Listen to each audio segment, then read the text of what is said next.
Hello, and welcome back once again. I am the DM as always, and you have come to my corner.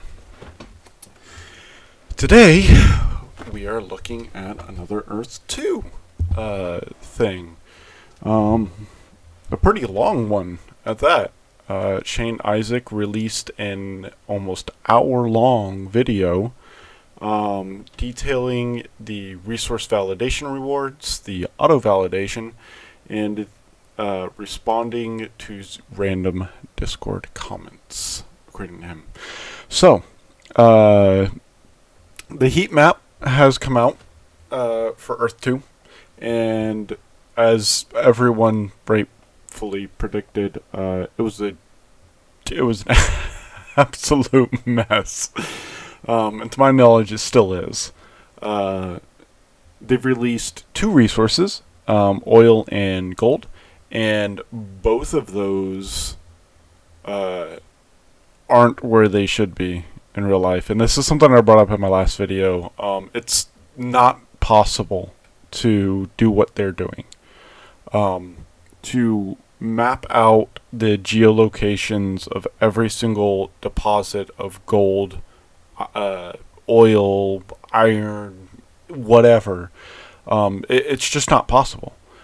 There's so many places underground that have oil, gold, iron, sulfur, quartz, you name it, all over the world.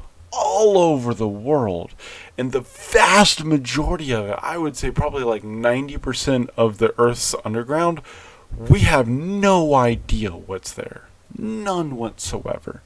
And we will never really truly know. It's just not possible. And so with the heat map being released, that's exactly what we saw. There were a lot of people who bought places that are well known for having gold or iron deposits in large quantities, and their tiles have nothing. It, for all intents and purposes, is false advertisement. He stated how they were going to work, and when it was released, that's not how it worked. And to this day, it's still not how it works. So that right there is blatant false marketing. It's manipulative marketing, and it's deceitful. It's not something that should be praised. It's something that Shane Issac should be bashed over the head with over and over and over and over. It's not something he should be allowed to get away with. Whether that's in a metaverse project or anything, this kind of thing is not acceptable. It's false marketing. It's false advertisement. It's blatantly malicious and blatantly manipulative. Now, they have a validation system, but it's absolute fucking garbage as well. Their validation system requires you to pay them for them to even bother with it in the first place. So unless you pay them to get your resources that you rightfully own because of their marketing and their manipulation, to get those resources, you have to pay them, or you don't get your resources that they promised. Yeah. And then they have this like validation through your peers or whatever. I'm not entirely sure how that works, but that's a fucking garbage ass system as well, because if someone just doesn't like someone, hey, guess what? They go over to it and slam it with a whole bunch of, this isn't validated, there's nothing there. Because it's the fucking internet. And the internet is full of trolls. So, with that all being said, let's jump right into it, shall we? Hey guys, hope you're all doing well and that you've been keeping safe. Welcome back to another candid video where I just share various thoughts on some of the things that are presently happening inside of Earth 2. The first thing that I wanted to talk about quickly is the resource validation system that we have upcoming to be released next month through June. Now, something I just want to... I mean, it doesn't really affect anything. Just something I want to notice is that his desk is very different. Not bad, just different. I like it. Varying it up, keeping things lively, and showing that this isn't all just some random projection or 3D something. Now, I'm pretty sure these in the background, pretty sure this is all 3D. I'm pretty sure this doesn't actually exist, or isn't the actual background, I should say, or backdrop. That's the word I was looking for. But I don't know. Maybe I'm wrong. Not that it really matters all that much, but yeah. June. This resource validation system, as we've alluded to, will give benefits to players who successfully validate resources on their property which they believe exist on their property but have not been, for whatever reason, detected by our systems. So I'll just give a very, very quick... They weren't detected by your systems because your systems are trying to do what is literally impossible. But, you know, innovative. Rundown on how this will work. A player will have the opportunity to submit a validation. Other players will have the opportunity to, I guess, validate or support that. You guess? No. Okay. No. This is something else that you need to go after Shane for. You're the fucking CEO. You don't get to guess this is how it works. You're supposed to know exactly how it works. You are the CEO, the Chief Executive Officer. You control the company, Shane. You control the entire company.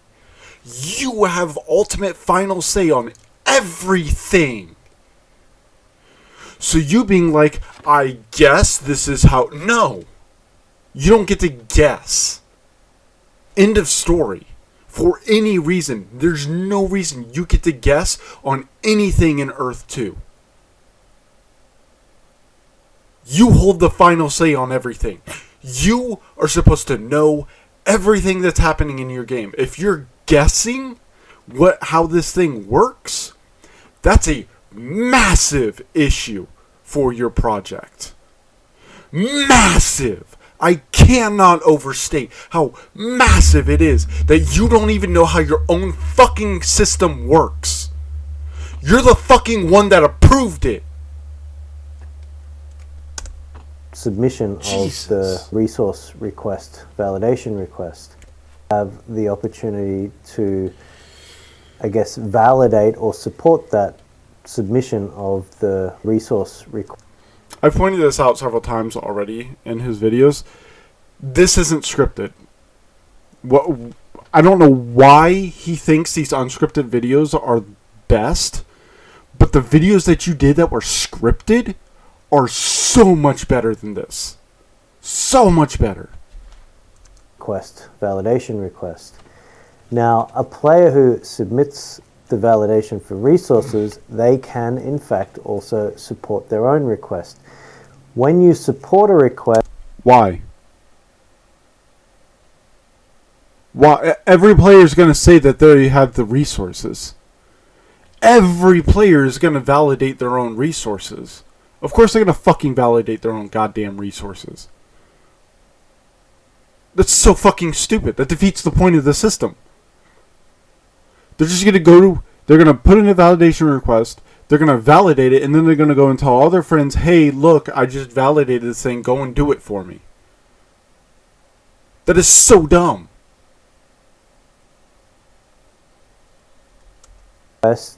You stake essence. Now there'll be a certain limit of essence that can be staked on every request. That's dumb. That's so dumb. Having the players able to validate resources is the dumbest idea in the world.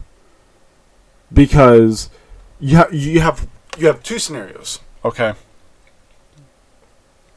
So you have two ways this goes out. Their validation, whatever. Okay. There's two ways that self-validation plays out. The first way, okay, you have someone who puts their stuff up, who goes to validate their land. Let's say they have gold on their land. That's what they want to validate.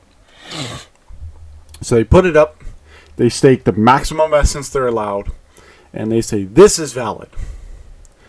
They then go to all of their friends and say, hey, I just put this validation request up.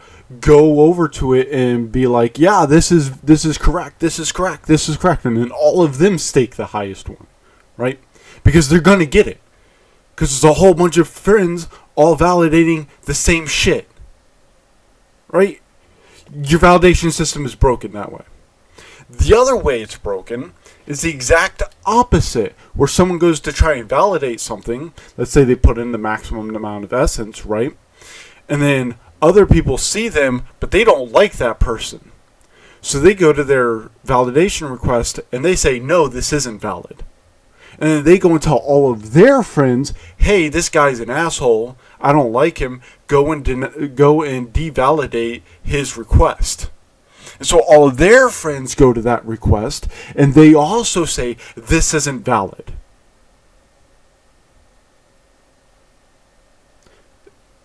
Having players validate it doesn't work.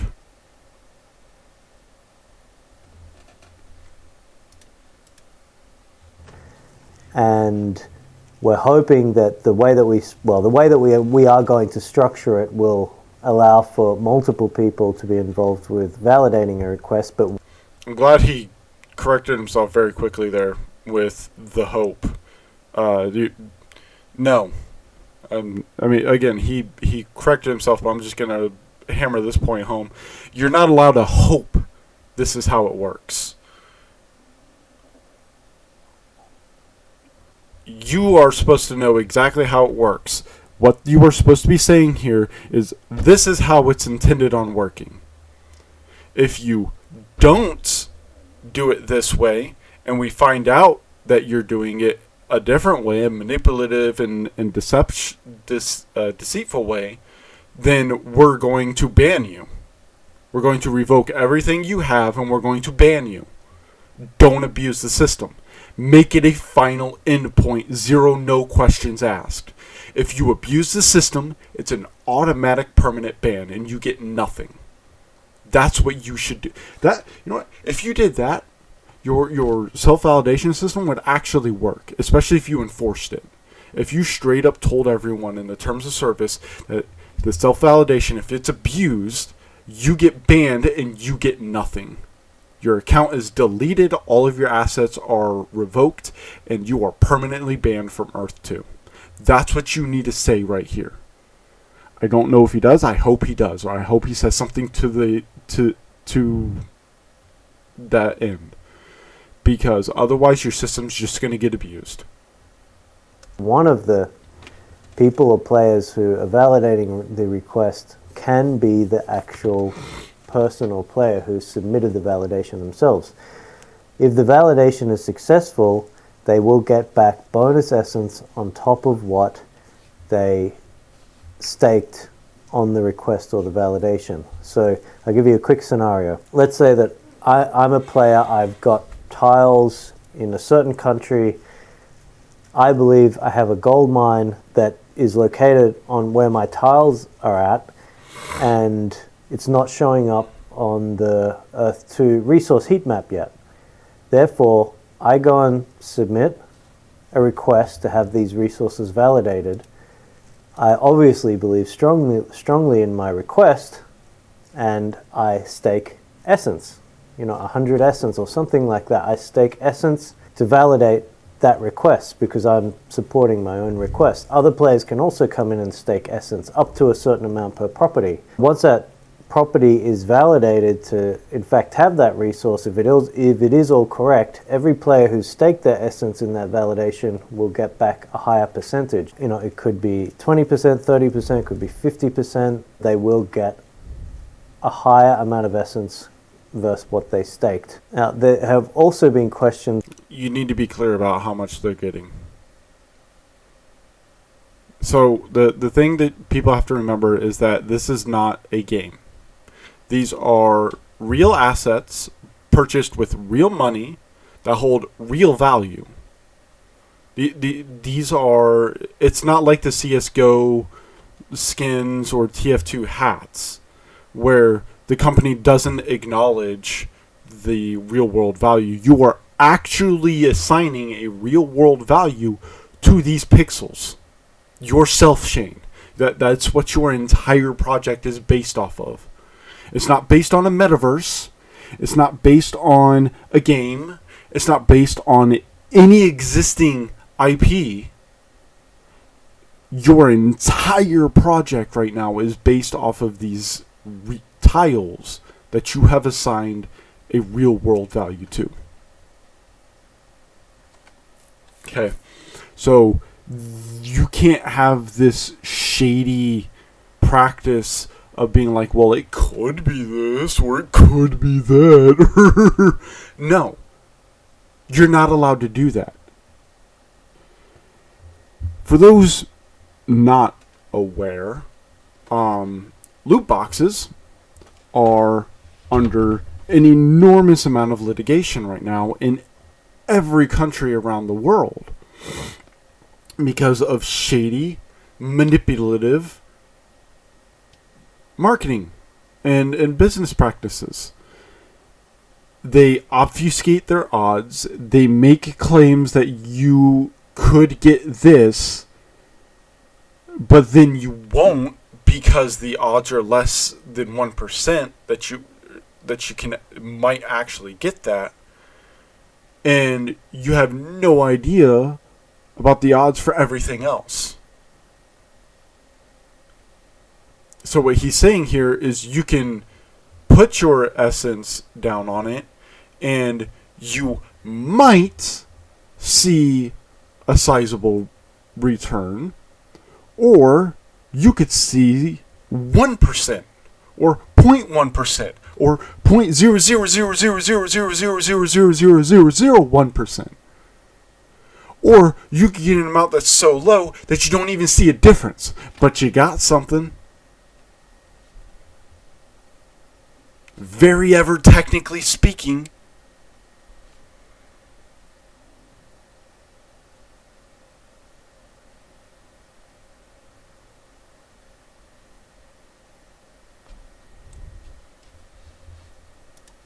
About players validating resources in the same area. There might be a player or players who versus what they staked. Now, there have also been questions about players validating resources in the same area. There might be a player or players who have tiles that are associated to the same gold mine or the same location for oil or whatever it may be.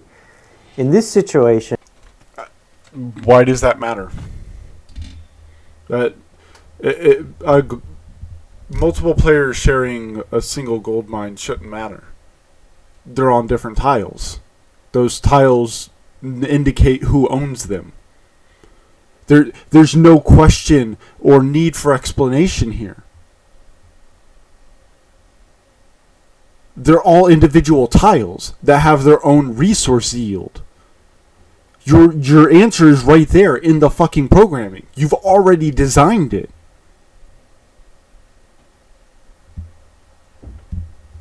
Like, I don't understand. Like, what? There's nothing to explain here.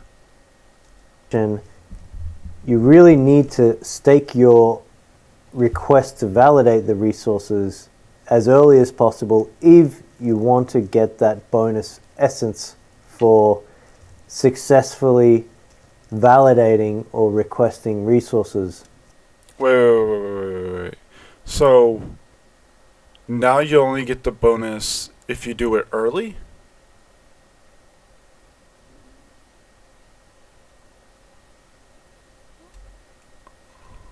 stake your to the same gold mine or the same location for oil or whatever it may be. In this situation, you really need to stake your request to validate the resources as early as possible if you want to get that bonus essence for successfully validating or requesting resources on the property. What this means is that, let's say that player 1 has gone in, they've got a property that's on a gold mine, they've submitted a request to validate that gold mine. Once that validation goes through, once the gold mine becomes validated by our team, not in all cases, but in many cases, what we will do is cast a net over any other existing validations in that direct area. So we can grant the validation for all of those in the same area. So if you do not have an active request in place, you will get that resource when it's validated if your property falls within the area that we grant the resource permission to, the permission for the resource to exist. However, if you do not have that request in place with essence staked, you won't get the essence bonus.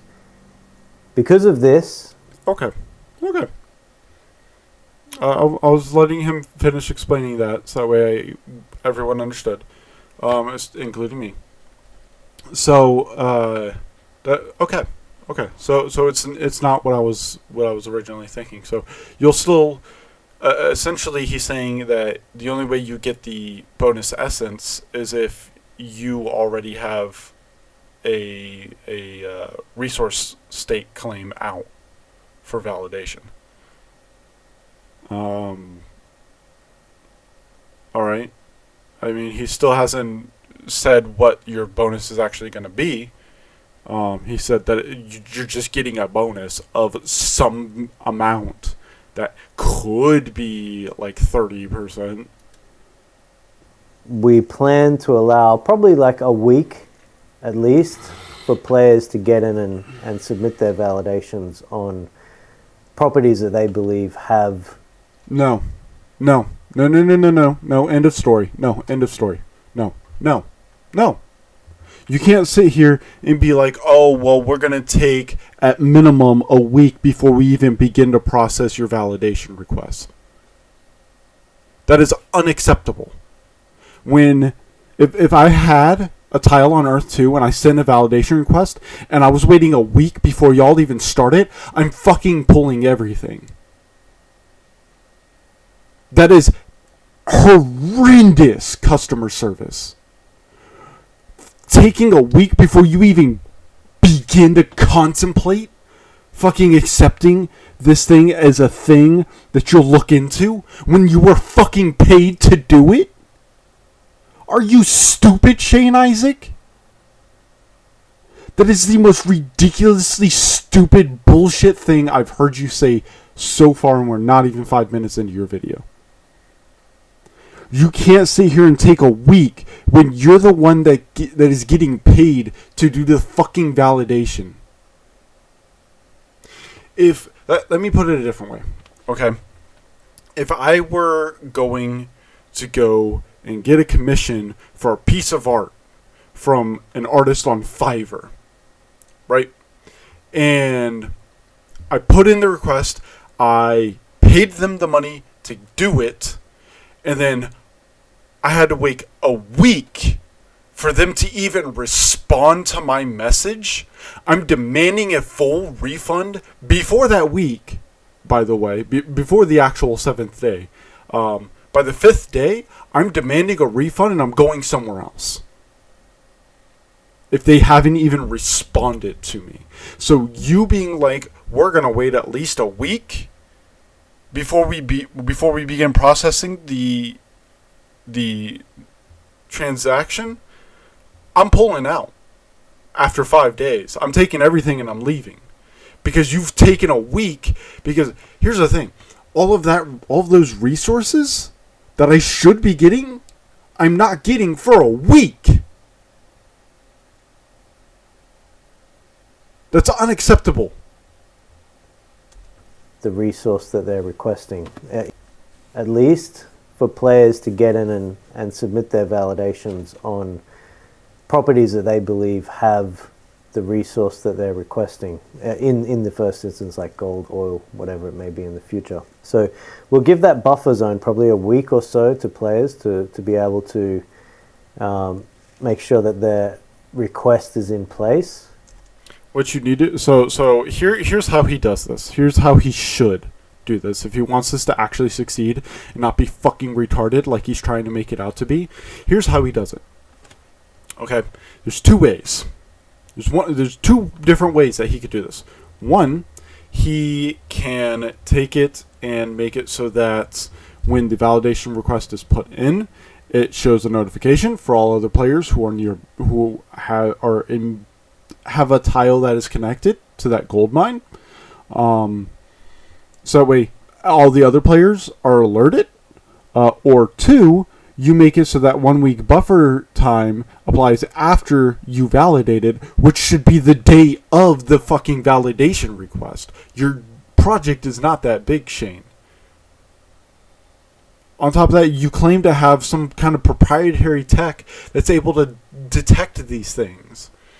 So what should really be done is when the validation request is sent in, your proprietary tech that you claim to have that can somehow scan the entirety of the Earth all the way down to its core and tell exactly where everything is. This proprietary tech that you have, right? When they send in the validation, should just immediately go to this proprietary tech, which can then just be like, oh yeah, I missed that, I'm sorry. Or, no, fuck you, I didn't miss it, there's nothing there. Like, that's how this validation bullshit is done. It's not going to work like that, I guarantee you. But that's how it needs to be done if he wants this to work in any sensible way. However, after that week's time, if that resource gets validated on a property, we're going to cast the net and say, okay, all these other properties in the area will automatically get it. If you have an existing request in place and essence stake, or if he wants to keep doing it the way he is doing it, what he needs to do is make it so that when it is validated, all the resources that you should have gained are automatically put into your account.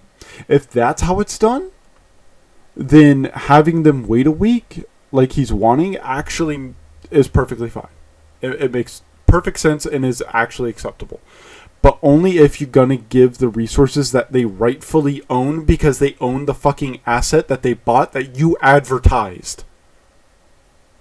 you'll automatically have an existing request in place, and essence staked, you'll automatically receive that essence bonus once just one property is validated in that area. What this obviously helps us to do is the system that we're building is that we can validate places and include multiple validation requests in one approval, as opposed to us going through thousands, hundreds, thousands of approvals. You have proprietary tech that does it for you. Y'all aren't going to manually sift through thousands of requests because you don't have thousands of requests. Now, anyone who tries to say that Earth 2 has a small development team, you have no idea what you're talking about. Because I guarantee you they have an enormous fucking development team. With all the money that they have ripped from their investors, not players, because there's no gameplay. It's a fucking 2D map. It's fucking Google Maps with some fucking tiles laid over it. That's all it is right now. Don't try to argue it. I dare you. Try to tell me that it's literally anything fucking different. It's Google Maps with some fucking tiles over it. That's all it is right now. Oh my god. Opposed to us going through thousands, hundreds, thousands of approvals at the same time. So we kind of cast the net and validate a whole group. Also, what gold or oil mine is going to have hundreds of thousands of tiles? There's no oil field that, or gold mine, or anything that expands hundreds of thousands of tiles. What? Like, it's going to be maybe a couple tiles. Like, 6 at most. You guys have to remember, their tiles, the range that they actually cover, are pretty massive in their own right. Like, they're not going to have hundreds or thousands of tiles for a single validation request, regardless of what it's for. Because there's no gold vein, there's no gold mine, and there's no oil field that is hundreds of thousands of tiles long. It's just not a thing. It's not a thing, Shane. But if you don't have your request in place, you'll miss the essence bonus, but not the resource itself. Hope that makes sense. I mean, they shouldn't lose the resource. That would mean that you're literally removing the thing that they rightfully own, which is theft.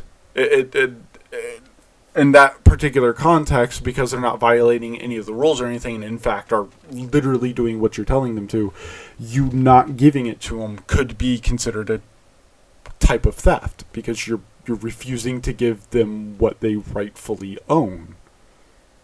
So a couple of weeks ago, I asked some of my team members to have a look through Discord and just take screenshots of things that sounded interesting or statements that were interesting. And I wonder if he's going to put those screenshots up on the video when he reads them. If he's smart, he won't.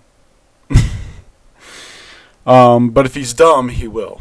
And the purpose behind that is just to collect some interesting thoughts from the community, which I can then incorporate into my video here, my candid thoughts, giving me something to talk about, which people are actually actively requesting information on. Everything in your game, Shane, or not game, project. Everything in your project, Shane. That's what your community wants to know. Is everything.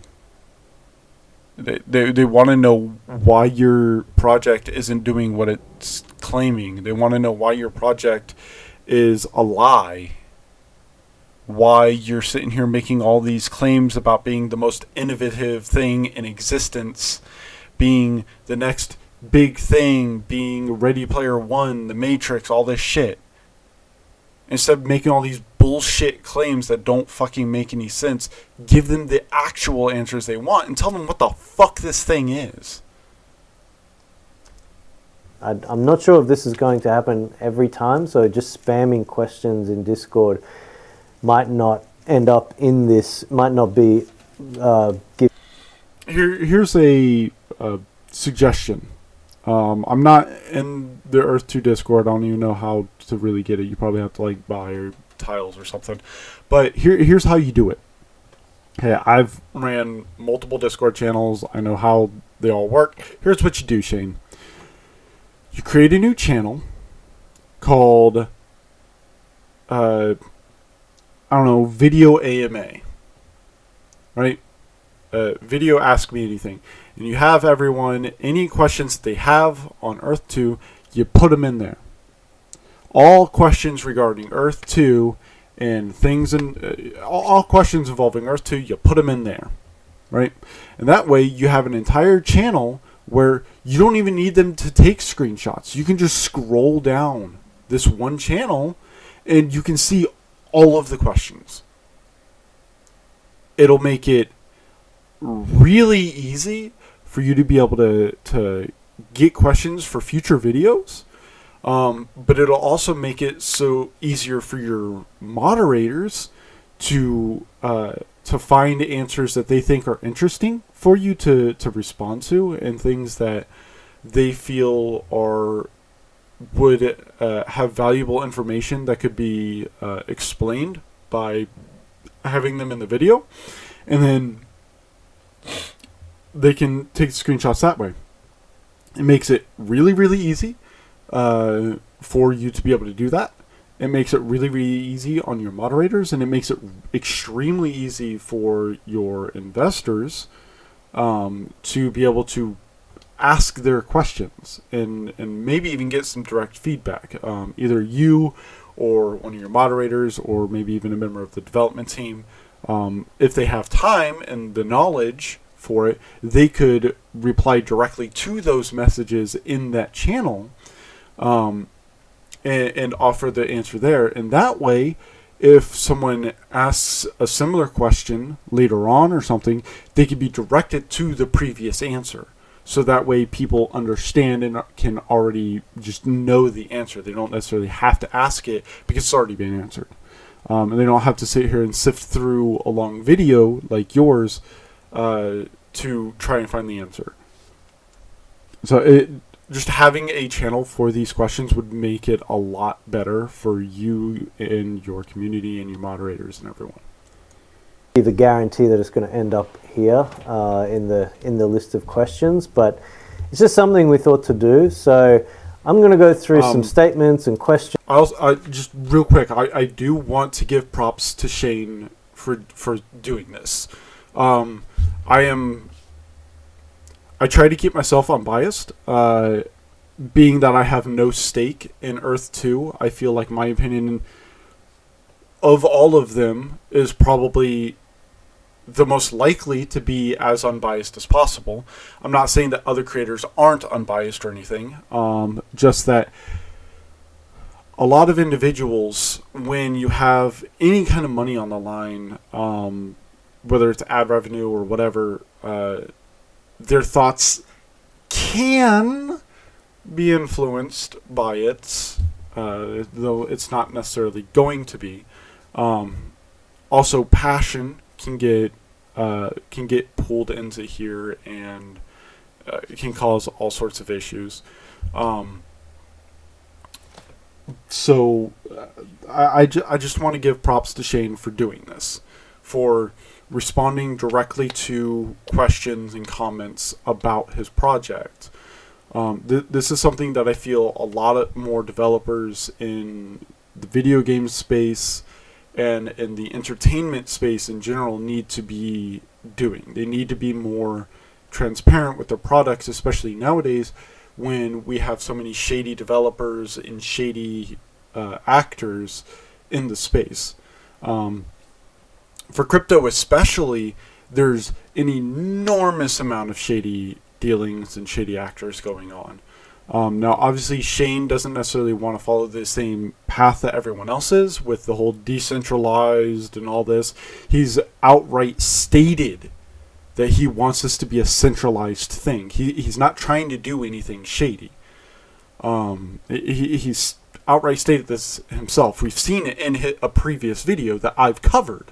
Okay, we've seen this come from the man himself. He himself has stated it. So stop trying to make it out like he's trying to be a bad actor when he's not. He's not trying to be.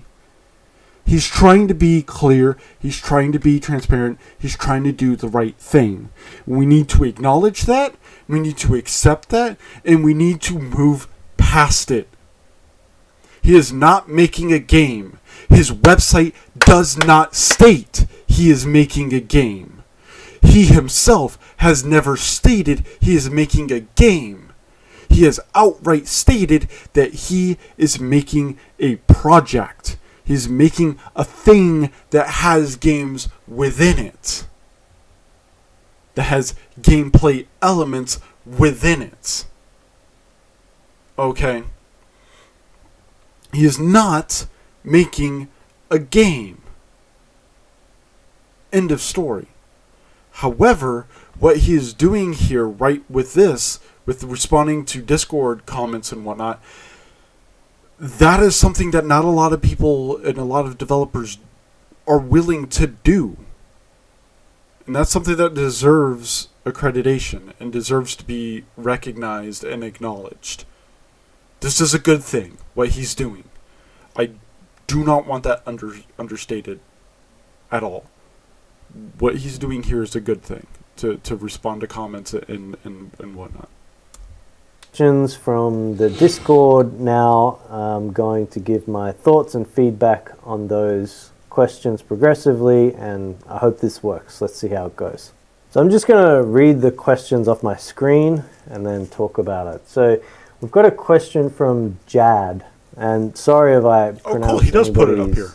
Wonderful. Username handle incorrectly. I can't help but notice on these vlogs where they show a property, the buildings are never on an outer tile. Will our buildings have to remain at least one tile from the property's edge? This would mean the smallest buildable property is 9 tiles.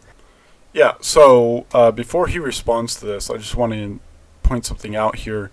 In the devlog videos, all of the properties that they show are on a 3x3 grid, where they're on the center tile, and the center tile is a completely flat tile. It's perfectly smooth, with a whole bunch of like mountains or whatever around it. This raises a lot of questions about how properties can be built and where they can be built and whatnot. So, and that's a great observation. So in the vlogs that we show, they're just examples of properties. I wouldn't take too seriously what the border is, or how many tiles are on the border, but it is a valid question, because we're all thinking about road systems and how the road system is going to function inside like a village or a city or a mega city or whatever it may be, or even just a small cluster of buildings.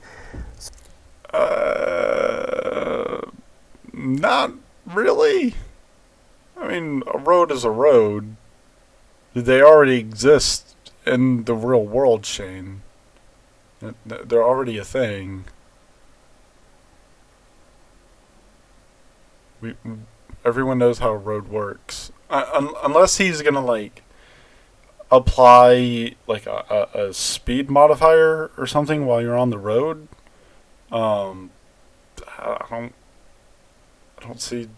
I don't get it. So, what I can answer quickly on this is that the tiles that we're showing in the vlogs, up until even the vlog that we're going to release shortly, they are based on like a proper 10 by 10 meter square tile. However, that is not the actual size of what the tiles will be inside of Earth 2. So the size will be somewhat bigger. So I think it's maybe the vlog, not the next vlog, but maybe the one after or the one after that, where we are going to display how the road system will work inside of an Earth 2 city, or when properties are in close vicinity with one another or proximity to one another.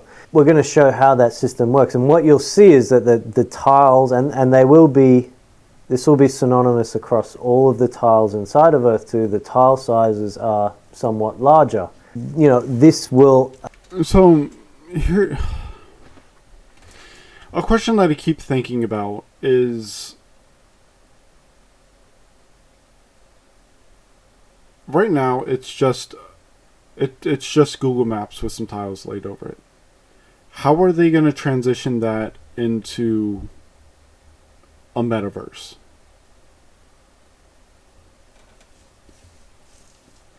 Because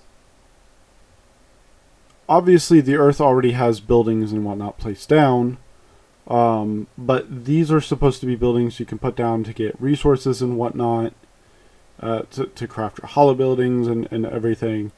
So how does that work when we transition into the 3D space? That's what I'm wondering.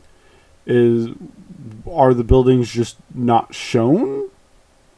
Are they there but then are invisible? Are they how does that work? That's something that I've been contemplating for a really long time, and I've not heard anyone even mention this, Shane included. Allow for the building size to remain quite similar to what we've been demoing, but it will allow a perimeter around the tile that will be used in a special way to allow navigation within properties that have close proximity and build these kind of internal road systems inside of the city. So interesting question. Hope that answers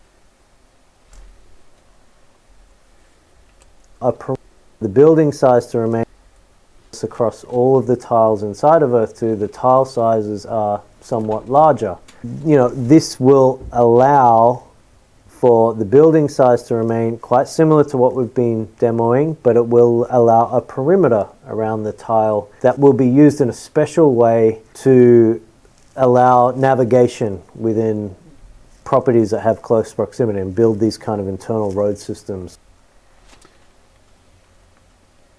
They will be used in a special way.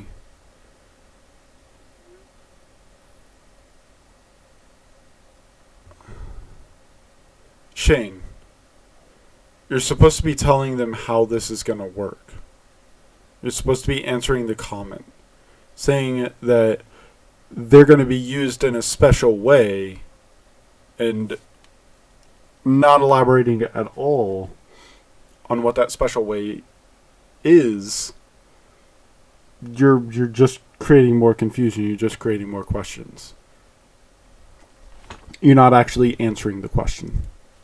Inside of the city. So interesting question. Hope that gives you an answer or something to think about for now, and I'll have a look at the next question. Okay, the next question here is from Futuristic, and Futuristic says, what's the point of merging if you can just buy a 750, he or she means a 750 tile property. People have plenty of those.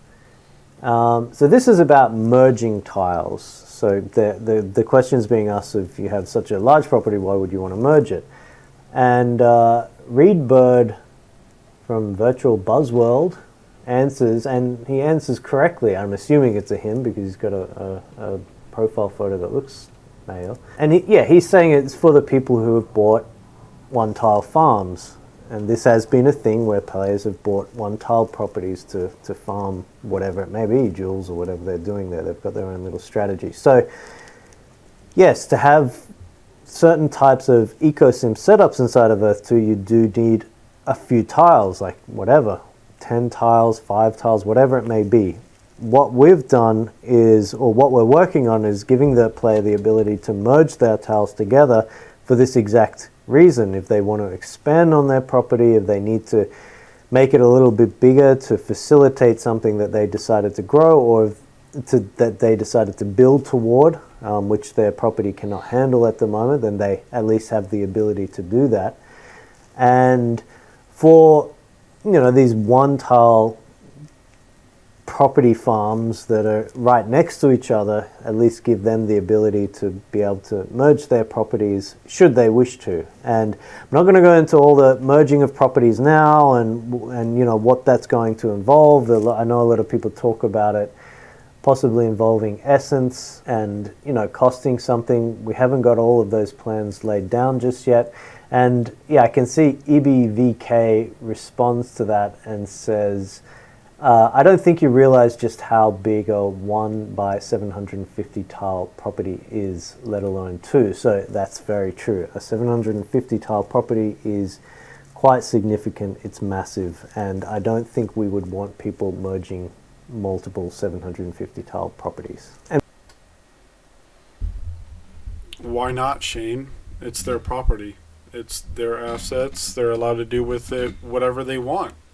That's what the whole fucking metaverse is supposed to be about, right, Shane? That people can just do whatever they want within the metaverse? Why aren't they going to be allowed to merge multiple 750 tile plots? That doesn't make any sense, Shane. That doesn't make any sense, Shane. Why not? You're restricting your investors' ability to do whatever they want within the metaverse that you want to build, to let people do whatever they want.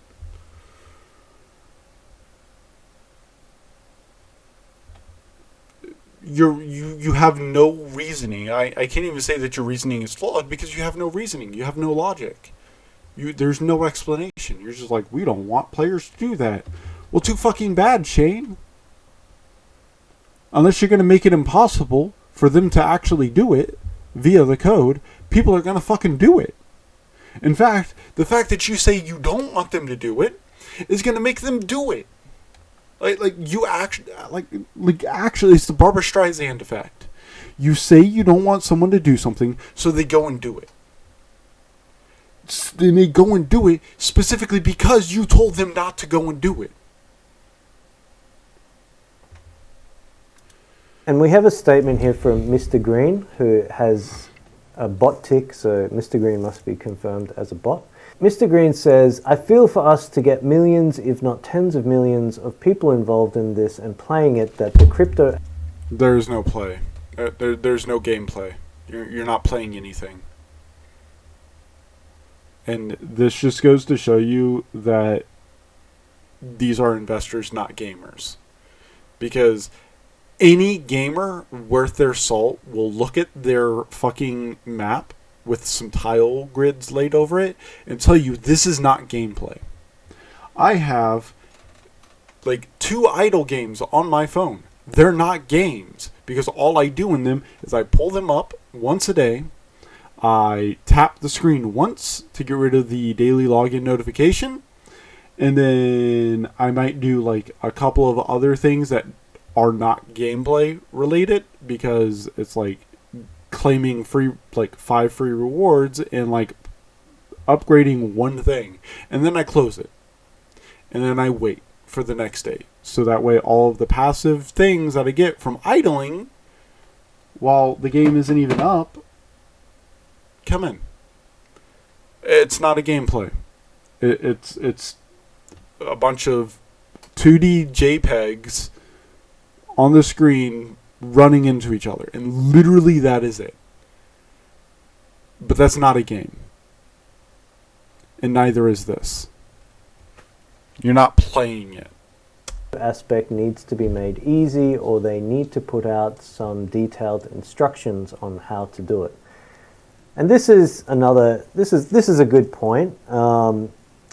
The way that we're looking to set up our crypto strategy, or our token, so to speak, will be quite straightforward. We want to have a bridge between the internal Earth-2 system and the Web3 exchanges, or wherever players might be able to trade their token, the token obviously being Essence. So we'll have a system where the token can remain inside of Earth-2 and be used for utility and purpose inside of the Earth-2 metaverse. But we want to make it as easy as possible when a player wants to take that token out and, take it to an exchange to trade it or do whatever they want with it, because that's their right, they've earned that token. We want to make that process as simple as possible. I know a lot of players are talking about custodial and non-custodial, and we probably will be going like a non-custodial route, but it will be, we'll be doing a lot of the legwork for the player. So the player and those who don't understand crypto very well and wallets and how they function, we will be kind of hand-holding, doing a lot of hand-holding for those players that want to take their Essence out of Earth-2 and go and trade it. Keep in mind that whenever you do a crypto exchange, there's a transaction fee. Additionally, whenever you want to take money out of Earth-2, there's a transaction fee. Yes, Earth-2 requires you to pay them in order for you to claim that which you rightfully own. Because remember, this is a centralized system. It's not trying to be decentralized, which means all the laws apply to it, which means when I pay my money, my real world money for this thing, and then I want to take it out and get my money, in order to do that, I have to pay you to take the money that I rightfully own. just to be able to do the transaction. Because if you don't pay them, you are not allowed to do the transaction. It will not let you even start the transaction. You must pay them to get your money. You must.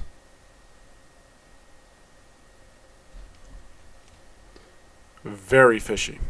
So, yes, it's a good statement. It's a good point, and it is important for us to really, supply those detailed instructions or make it as easy as possible, and that's definitely what we're planning to do. We got another one here from Mr. Green, the bot, and he says, Shane, I am not going to merge my singles. It would mess up the heat map art, so don't screw me over and at least make them useful somehow. So, I mean, it is a funny statement, and but it's true. Like, it's something that we need to consider is the tile art, really, the heat map or the tile art, and merging them together in some cases would mean that the tile art would become, it might become obscured. So this is something that we are.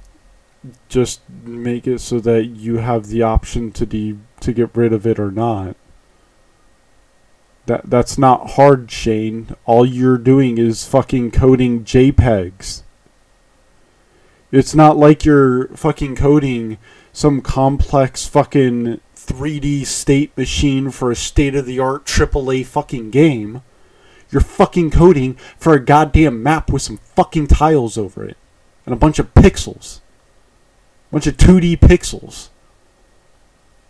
I, as a third-year student, can go right now and make a full 2D replica of exactly what you're doing. Of everything that you have right now, I could go and do that.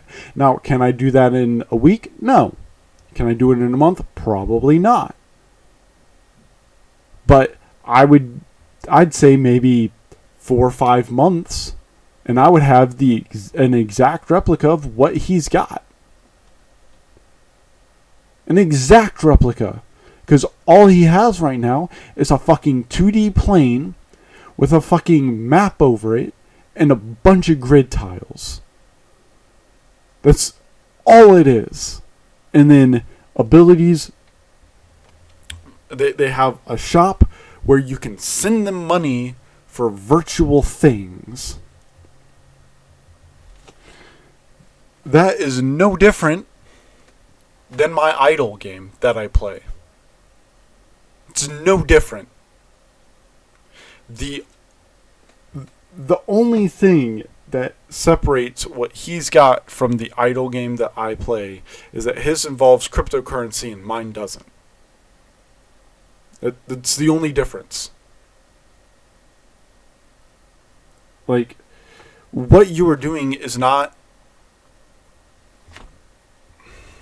In some cases would mean that the tile art would become, it might become obscured. So this is something that we are thinking about. From a flag perspective, this is something that we're thinking about. I guess from a heat map perspective, it's going to be much of a muchness. Like you bought the single tiles to get a benefit, a short-term benefit of farming more jewels. You will have the option to merge those single tiles if you would like to. Why does merging get rid of resources?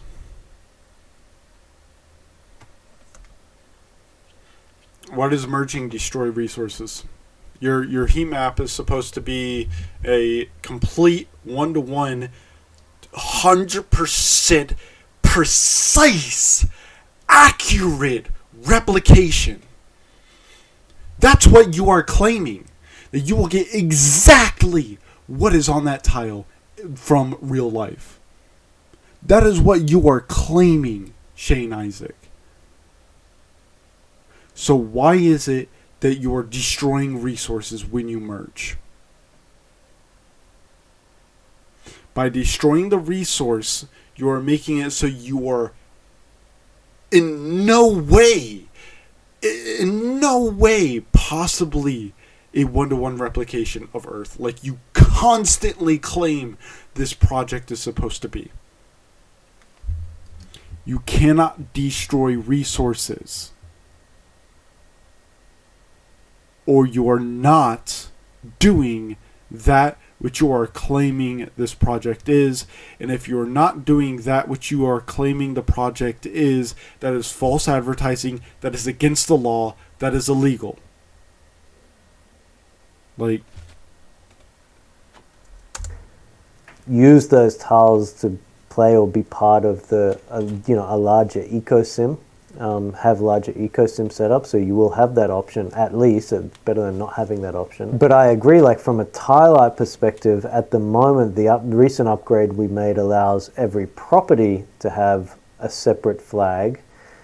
But if if you've got tile art with a lot of single properties, and those single properties obviously have different flags on them for you to be able to display your tile art, which is awesome. I understand merging them together would remove the ability for that tile art to be displayed. So what I'm looking at in this area to avoid people losing out on the tile art, it's not high on the importance or the agenda right now. It's not a high priority. However, we are looking at allowing players to, inside one single property, change the flags on each and every single tile. So you could have like a 100 tile property, and you can select which type of flag you want to fly on each property. And this might be like a different filter in where that shows, because the purpose really for the flags is to show which country that player is affiliating.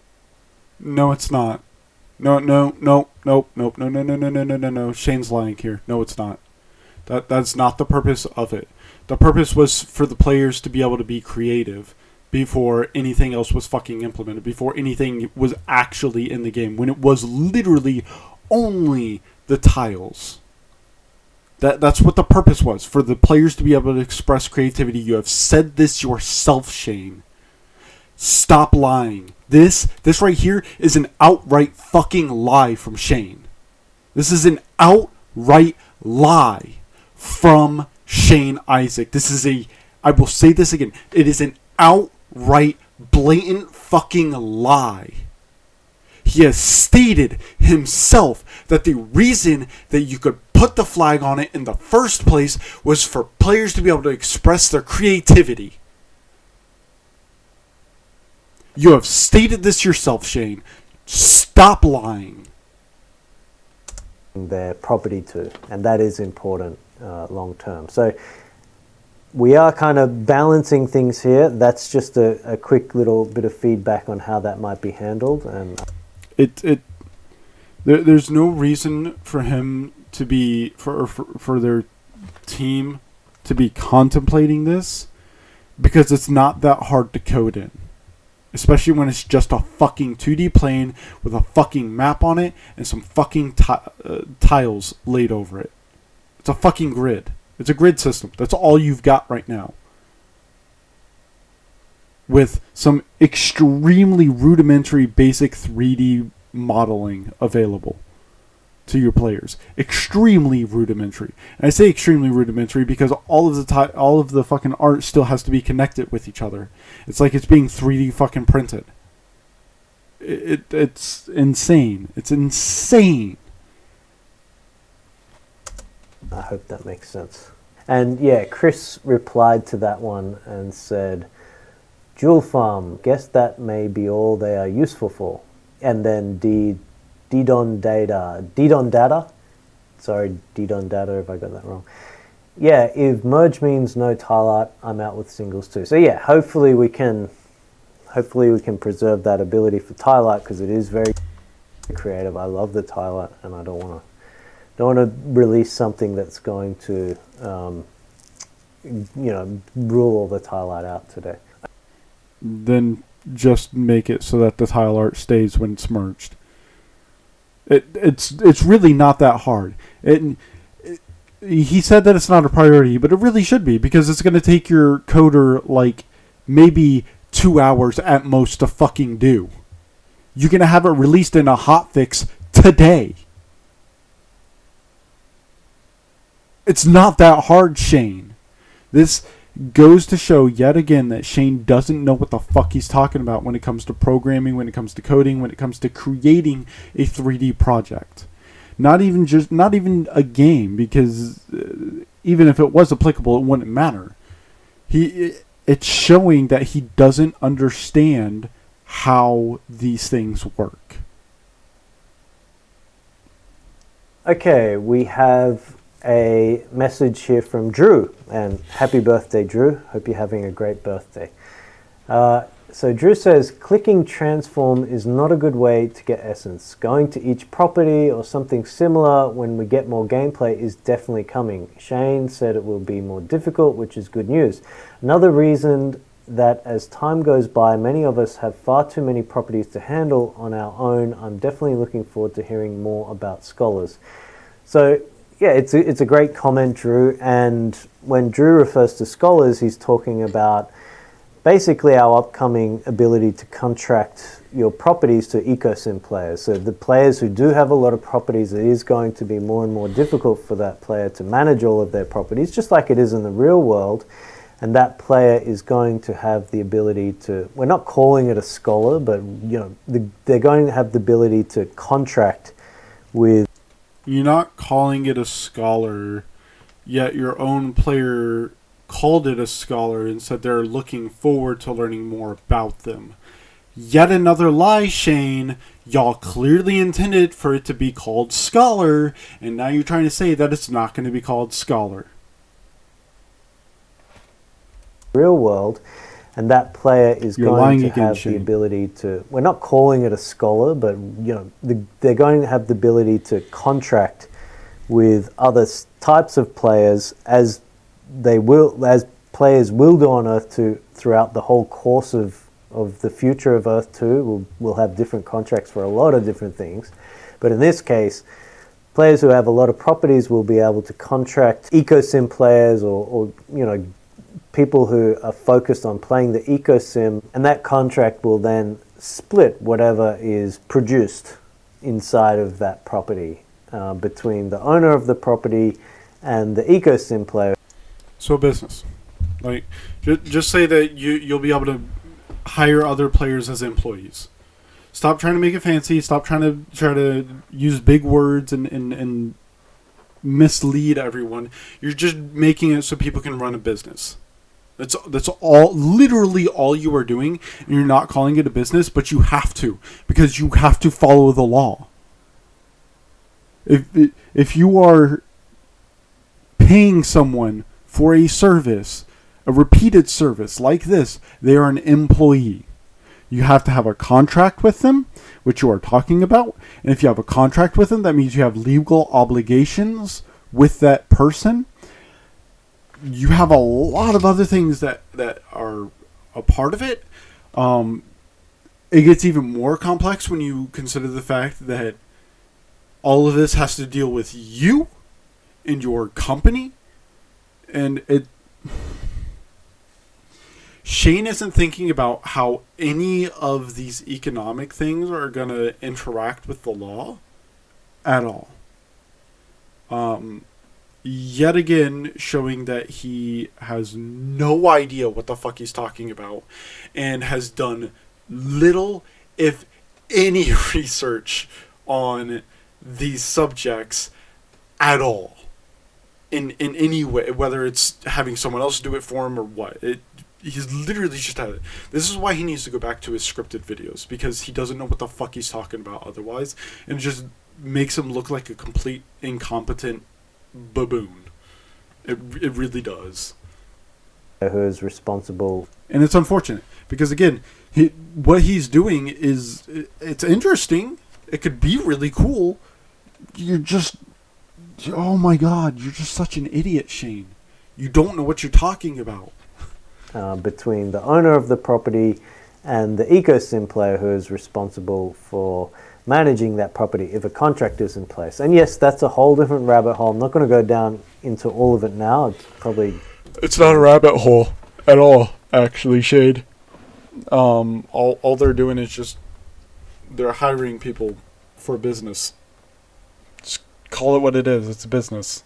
Yes, that's a whole different rabbit hole. I'm not going to go down into all of it now. It'd probably take a few long minutes to go into more detail. But yeah, we'll have systems where players will have probably reviews of how good they are as an ecosim player, making sure that property owners can connect with the right type of ecosim player, and also I just noticed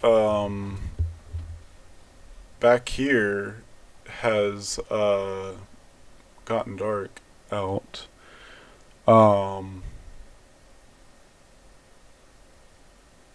There have been jump cuts, so he's probably been here for a while, I imagine.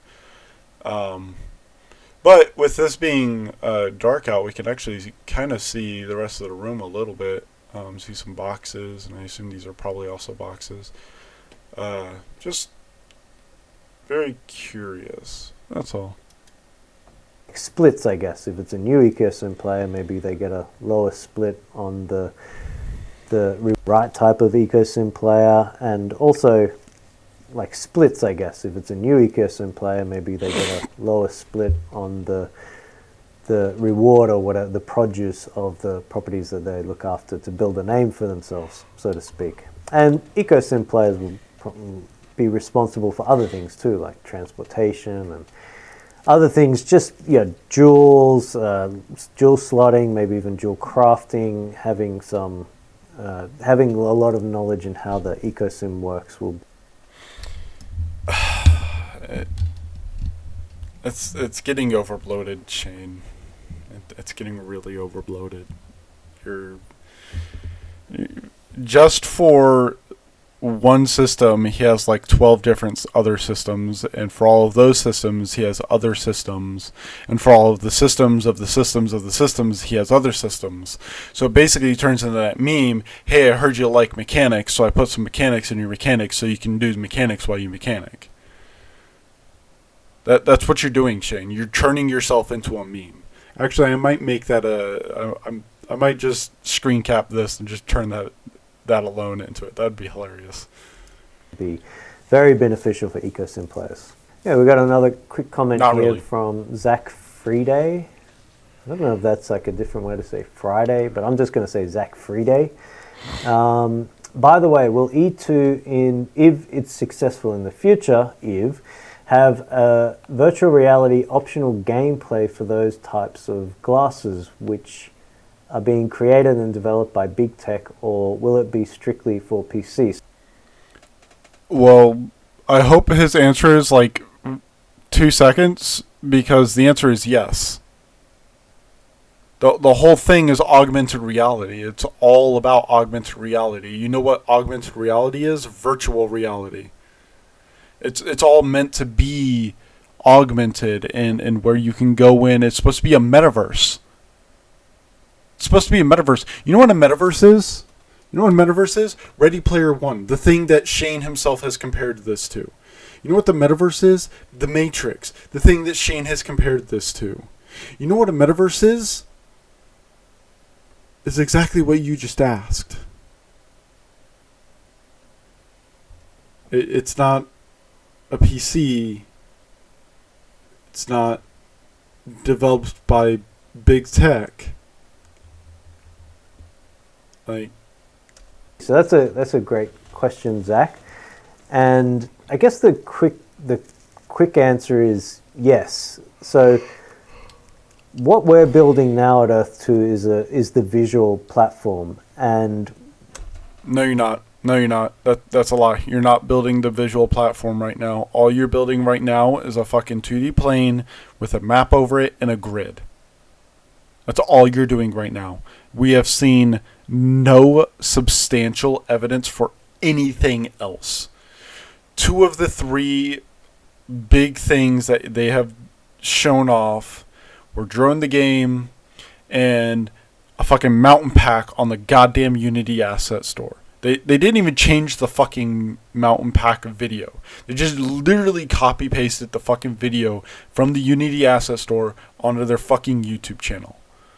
Same with Drone the Game. They didn't do anything special or unique with it. They just took an existing video and threw it onto their channel.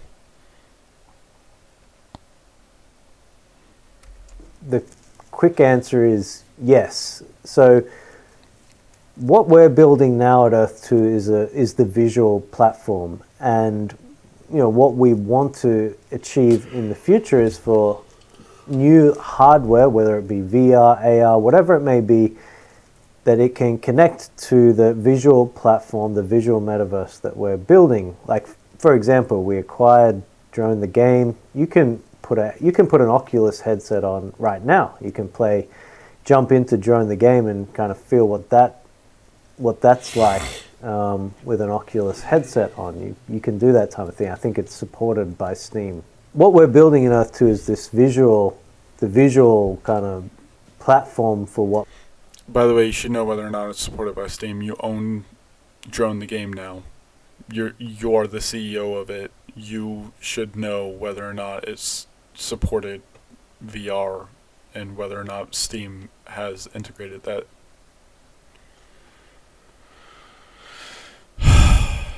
What we see as the future of the metaverse becoming. We're not building hardware, and we're not building these additional haptic suits or whatever they may be that will become more and more important in the metaverse long term. What we are doing is, we want to be affiliated with those type of companies, and we want to build a visual platform that allows those companies to connect their hardware into. So hopefully that makes sense. Initially, it will be PC based, and we're doing things in steps. So initially, it is only PC based right now. There's no initially it will be. It is only PC based right now.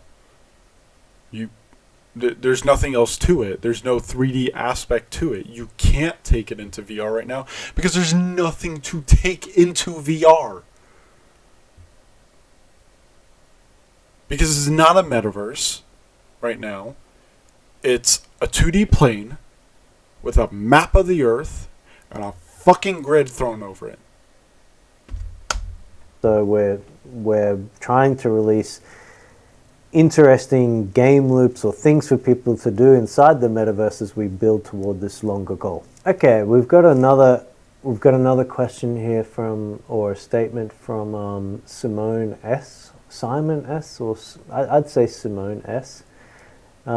So Simone S says, one thing I was thinking is, I know the upcoming phase probably will just be temporary, or it could work underneath the next phase, as I really hope to walk around during phase 3 in a world not full of little technical buildings, but more in nature or organized cities and small villages perhaps. Yeah, so the thing that was promised from the outset, a complete and total 100% exactly identical 1-to-1 recreation of the Earth, which, by the way, again, is fucking impossible because we can't map out the underground. It's just not possible. Yeah. So, of course, what we're building now will work, as you said, kind of underneath the next phase. It will become part of phase 3, this phase 2, this kind of phase 2.5, or this visual phase 2 that we're building. So it is the foundations for phase 3. I want to point this out.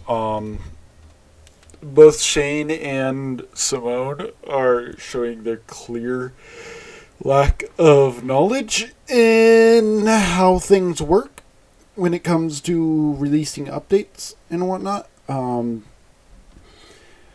Everything always works together when you release an update, or at least that's the intention, right? When phase 2 comes out, it's only going to be completely and utterly on top and noticeable in everyone's visual perspective and thoughts until phase 3 comes out, in which case phase 3 is going to replace that, and everything from phase 2 is going to work under the hood anyway. These things are automatic. There's no questioning it. These things just happen. We've known that ever since they began patching games on PC. Phase 3 will come at some point in the future. It'll be many years building up to that. However, what we're building now will be important for Phase 3, and of course, like, the world is massive. We've sold a fraction of how many tiles there are available in the world. There'll be a lot of nature, a lot of trees, a lot of places to go and explore. That's not what they asked. As it is now, and as it will be in the future, that will always be part of the future. And I'm sure that some people who own tiles, they might not be into like the ecosim building. They may just want to create some beautiful experience, or create like a natural reserve or something like that. So I'm sure that it's not all going to be just little technical buildings, full of technical buildings, but the buildings that we'll be providing, you will be able to build them into like small villages or organized cities or mega cities, whatever that may be, and they will be some pretty cool, amazing experiences there. So we're gonna. All right, here's my question with that then. If that's true, what about all the currently existing buildings? What's going to happen to them? All the cities that currently exist in the world, what's going to happen to them? Are you just going to remove them? Because if you remove them, then it's not a one-to-one replication of the Earth. If you don't remove them, then it's not a one-to-one replication of the Earth. And the reason why it's not a one-to-one replication of the Earth if you don't remove them is because if you don't remove them, then that means they can't be removed, which means when people place things down or alter the terrain around it, it's not going to be a one-to-one replication of the Earth anymore, even with those buildings there. So you put yourself into a lose-lose situation in this regard by calling it a one-to-one replication, a perfect one-to-one replication of the Earth, because that means literally any deviation in any possible way, small or large, means you are literally lying, Shane. Because you have stated this is a perfect one-to-one replication of the Earth, and it's not going to be the moment anything changes within it. Another comment here, a really nice comment from Eugene Boondock, who is a confirmed NPC. So Eugene Boondock, he said, "I just love how Earth 2 is being built. A 3D Earth, the grand metaverse. Think of the things being There's nothing grand about it. Incorporated into Earth 2, an exchange, a mega market to sell and buy digital goods, buildings, drones, etc. A social media platform, a virtual card, MasterCard, an open world paradise, P vs. P, business strategies, moving cargo, resources, defense system, guilds." Shane keeps his eyes on some of the VR glasses setups. Yeah, I do. It's going to be wild. You want to know what other game has an exchange, a mega market to sell and buy digital goods, a social media platform, a virtual card, an open world paradise, PvP, business strategies, moving cargo, resources, defense systems, and guilds?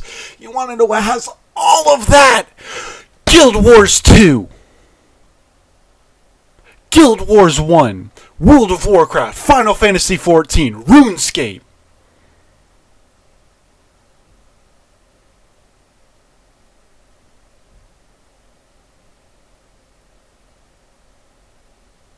Every single MMO in existence today.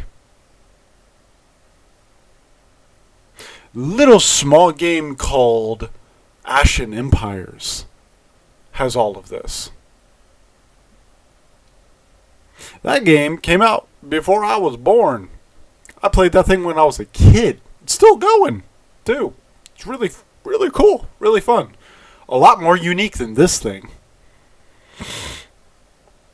And it has actual gameplay with a dev team that is actually transparent and actually cares about its community and doesn't lie to them and actively supports them and doesn't charge them to do literally fucking everything. Nothing that this person said, which is probably why they're a fucking NPC, nothing that this person has said is unique to Earth 2. It has been done by Cryptoland. It has been done by every other bullshit fucking thing that has been in the crypto space. It's attempted by the ridiculous fucking NFT market, which is thankfully fucking being destroyed. It's done by Final Fantasy. It's done by World of Warcraft. It's done by Guild Wars 2, fucking Terra, every single MMO that comes out of fucking China. Like, Wild. And I don't know, I just this comment is very interesting, and even in that short paragraph that Eugene has shared here, you can start to see how many moving cogs there are to what we're building. And sometimes it might feel like things are moving slow, but that is also because there really are so many different cogs that we're working on. And as those cogs come together, you'll start to see the Earth 2 metaverse really start to function, and I guess people will start to realize what the potential and opportunities are inside of what we're building.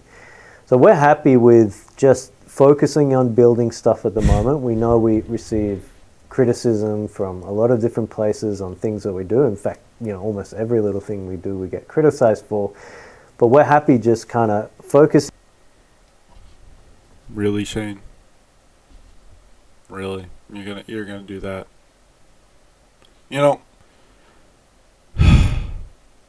As stupid as your challenge to Callum was, and as fucking ridiculously idiotic as your response was when he fucking did it,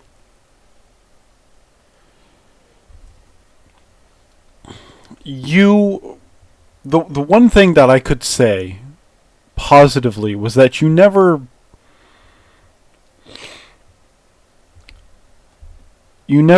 outright were petty. You at the very least, especially in these last few videos, you at the very least focused on things that were important. But this comment right here is fucking ridiculously petty and insulting. Oh my god. Stick to the fucking video, Shane. And more importantly, make a script and then stick... No. Don't make the script. Have someone else make your script and then stick to the script. Because this little jab that you did isn't cool. It's not fancy. It doesn't make you look like the bigger guy. It makes you look like a fucking tool. That's what it does. Like, oh my god.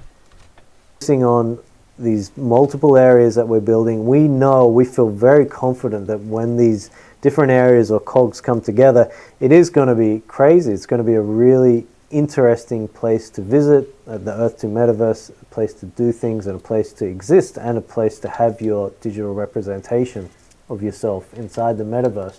And just looking at like these things that Eugene have listed here, as I said, like a massive open world, you're going to have P versus P, you're going to have business or ecosystem strategies, you'll have cargo moving around everywhere, you've got resources, you're going to have defense systems, you're going to have, in many cases, guilds, you're going to have to be associated with people. So like every other MMO in existence. Shane, are you building a game or are you building a product? Because while you can build a product while building a game, you cannot build a game while building a product. Because a game, yes, is a product, but a product is not only a game. Or is not only games. And you've called this a product and straight up said that it's not a game. I mean, you've also said that you're trying to gamify it, so you're trying to turn it into a game. But even though you're not trying to build a game, despite the fact that you're like, oh yeah, these are all games. You're kind of making it sound like you're building a game, Shane. Do you see why people are saying that he's building a game? even when he's stated he isn't. And this is actually why I say we need to stop saying that it's a game. Because he said that it's not a game. I mean, he's obviously making a game from everything else he's saying, but he stated he's not making a game. So, since you're not making a game, that means the standard gaming pipeline doesn't exist for you, which is bad.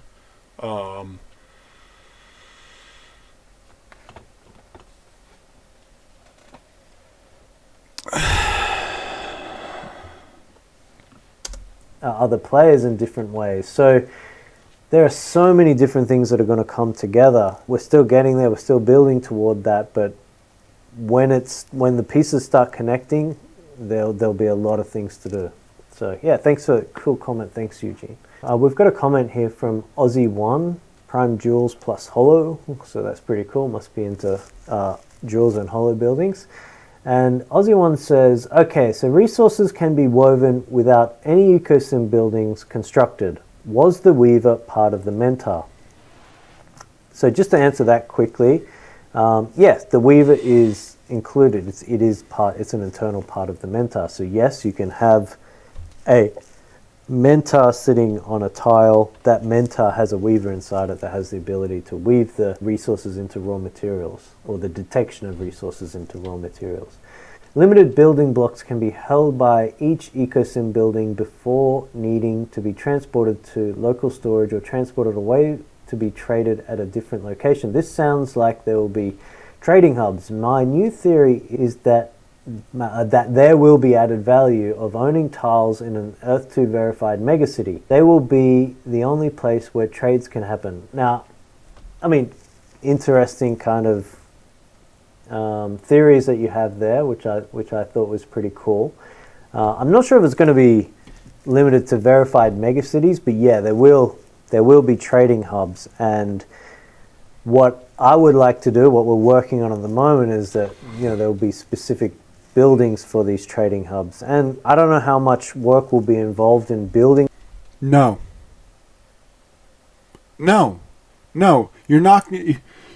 People, you don't need something for absolutely fucking everything. Just give people the ability to trade with each other.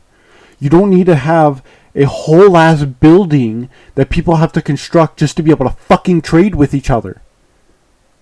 The ability to trade with other players has been a thing since the beginning of gaming.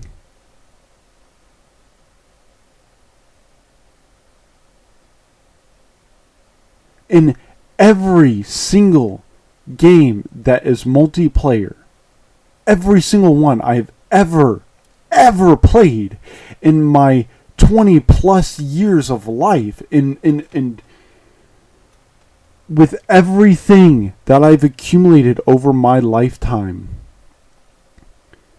never once in any game have I not been allowed to just trade with other people.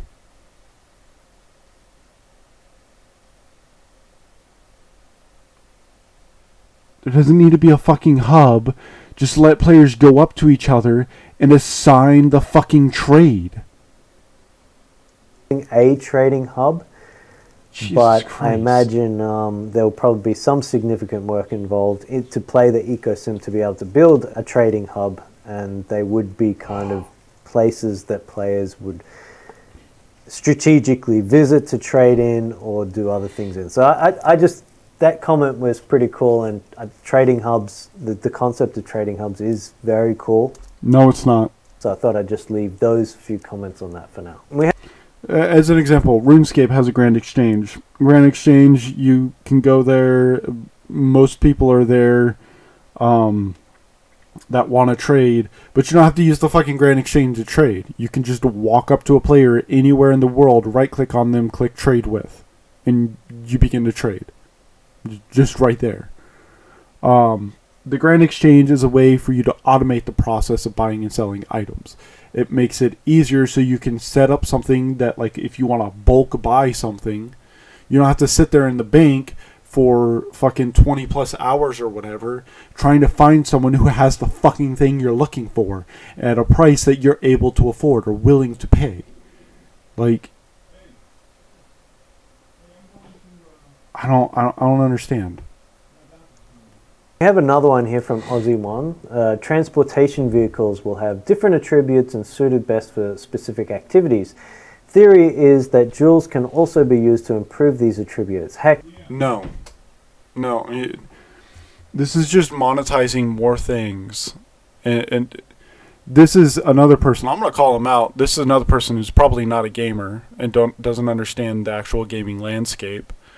Because if he was a gamer and understood the gaming landscape properly, like any gamer worth his salt does, this is just another way to monetize. That's all it is. It's just another way for them to be like, oh yeah, we're going to add in another thing that we're going to charge you for. Because remember, they're charging you to literally do everything in this fucking thing. it even said some transport vehicles will be designed for specific cargo types. I'm thinking log truck for wood, oil tanker for oil. For this, it would make sense that jewels of those specific colors would be used to boost them. Also, maybe jewels might be some sort of fuel source, and that will allow a jewel burn mechanic. No, it doesn't add anything to it. Burning it doesn't add anything to it. It's World of Warcraft mythic keys. They get depleted.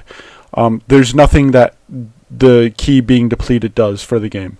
It doesn't add any value. It doesn't add any replayability. It doesn't add risk. It doesn't add anything. It's just a mechanic that makes it so that if you can't do it, well, then you get fucked and you get punished for literally no reason.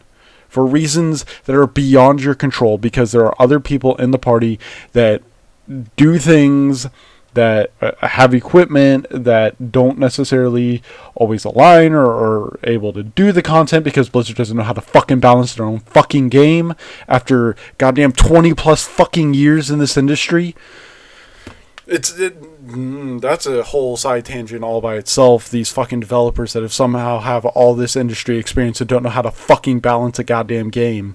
It's absolutely mind-bogglingly, ridiculously stupid. But regardless of that, the Mythic Key Burn doesn't do anything. There's been a lot of pushback with it. Asmongold, I saw a video recently where he was talking about it and how it adds literally nothing to the game and is just a fucking pointless waste of time. Adding this jewel burn mechanic so that way you lose your fucking your jewels that help you do things in the game permanently for no reason. They, like, if you want some kind of burn mechanic, they already fucking have it with oil. They have it with oil. Use oil to power cars so they can move. It's a real world fucking thing.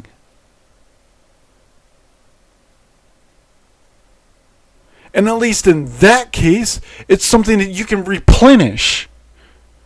And it's not just forcefully taken from you permanently after you paid money for it. So you're not being stolen from.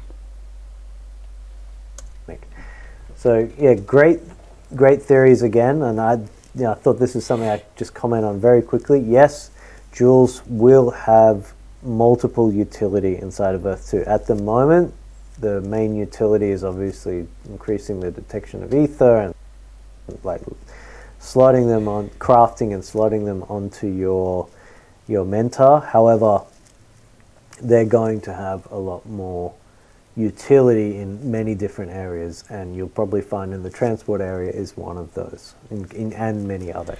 Yeah, because you just gave them the go-ahead to create one of the most toxic business practices ever, which is scamming you out of all your fucking money because of this stupid mechanic that makes no sense to actually exist and adds literally nothing to the gameplay. Areas. I just wanted to confirm that. Okay, so I guess this is probably taking a little bit of time now. I'll try and speed things up because I realize this is going to be a very long video.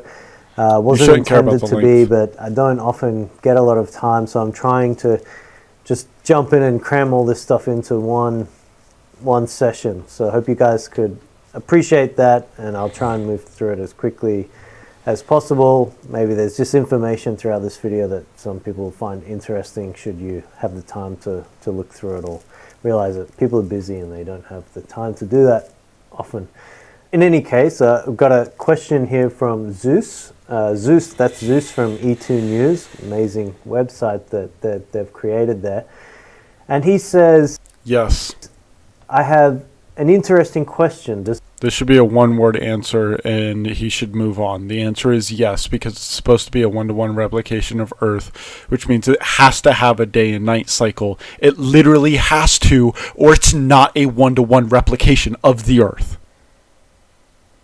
So the answer is a one-word response. Yes. End of story. Move on. Does Earth 2 rotate? Will it have light and darkness as hours pass? And yeah, I agree. That's a super interesting question. It's something that It's not an interesting question. It's literally asking you, are you actually going to do the fucking thing you said, which was recreate Earth on a one-to-one perfect replicated scale? Which means, yes, it's going to have night and day cycles. thought about quite a lot. Now, in the initial version of E2v1, I'm not sure that version that whether or not we'd be implementing like a day-night system, but long-term, I do definitely want to have day-night cycles. Whether or not there'd be multiple day-night cycles in one day of Earth 2 versus one day in Earth 1, or another thing. You mean versus the real world? It's not Earth 1. If anything, it's Earth. The Earth. It's the fucking Earth. It is a planet. It is a single thing. There's no one. It's just Earth, Shane. Thing that I've considered is, are we sure this man ain't a lizard person? Like at this point, like all he's doing is just being, he's using terms that like an alien would fucking use. Earth 1. The fuck? this is something that I've kind of am leaning toward, is that we swap things around. So if it's night in your country, then it's daytime in Earth 2, and vice versa. If it's daytime in your country, it's night in Earth 2. That would suggest that maybe people, might be more prevalent to logging into Earth 2 or tapping into Earth 2 of a nighttime. No. What that does is create a lot of confusion. It makes it so that players who, when it is nighttime for them, are probably asleep, Shane, because it's a nighttime and people have lives, as you pointed out earlier. Meaning that, that it'll be daytime for them when they tap in. Now, this is just something I'm considering. Nothing's final. By all means, leave. Just do what literally every other game does, Shane. Put in a day-night cycle that has multiple days and nights.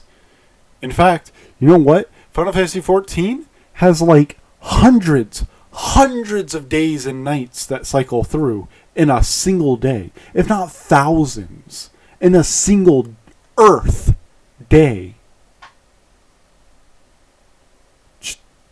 Stop trying to break the mold and do something wild and, oh my god, we're so innovative because we're doing this first and no one else is doing it, so we're innovative. No, that's not how that works, Shane. To be innovative, you have to create something that doesn't exist, that solves a problem that does exist, without creating a problem that doesn't exist. For instance, if you had the ability to make something invisible, creating a car with invisible parts doesn't do anything. It's not going to be unique. It's not going to be innovative, because even if you had people who could work on it, the fucking parts are invisible. You don't know when something is broken or when something is malfunctioning, so you're not going to take it into the dealer. And even when you do take it into the dealer, they're not going to be able to fucking find it because you can't see invisible shit. And even if you can, they're still not going to be able to find it because they're going to have to spend so much time trying to actually figure out what the fuck is wrong with it that it's going to be easier to just buy a fucking Lamborghini. I'd rather buy a Lamborghini and take it into one of their unique specialty shops, which they don't actually need, and get it repaired there. Because making the parts invisible does not then solve a problem. All it does is create a problem that it itself solves. But it doesn't solve it because the problem didn't exist in the first place. The problem only exists with this one specific thing. Comments below about what your thoughts are on that, or should we just have a system where day is day and night is night? The only issue I see with that is like every time when people log in at night, it's literally night in Earth 2. And I'm sure that people who have that spare time of an evening would also want to be experiencing some daylight. So anyway, if you guys have like... Just do a standard day-night cycle that every other fucking video game does, Shane. Like, not that hard. It really, truly isn't. I assure you, I'm a third-year student, and I can guarantee you it's not that hard for a company that's as big as yours, with talented developers. Allegedly. Interesting thoughts about how we could do that. I'd love to hear them.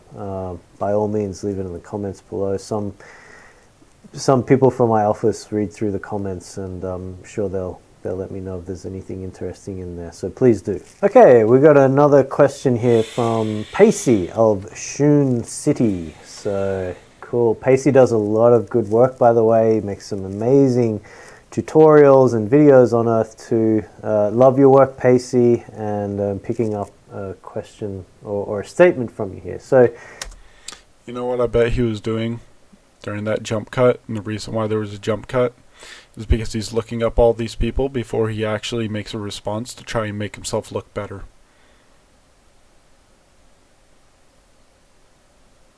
Because he did the exact same thing with pretty much all of the previous individuals that he's mentioned thus far. He's done the exact same thing, where there's a jump cut right before he actually gets to the question.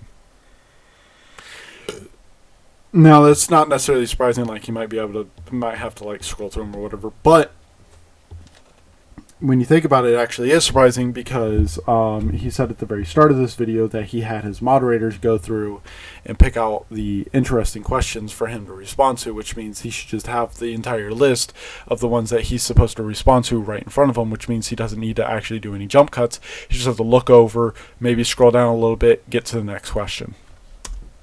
I think the general conversation around this response that Pacey wrote was like, we need more people coming into Earth 2. We need to have more players, which is true. I mean, and it will come. And what Pacey has said here is, well, we need more stuff for them to do first. The big opportunities for land flipping, jewel farms, getting new country unlocks, they're almost gone. I mean, a lot of people still do it. There's people still playing every day and getting that heads up leading into the future phases. But he goes on to say the next wave, or he means the next wave, will be the free-to-play players or gamers, and for that we at least need the eco-sim.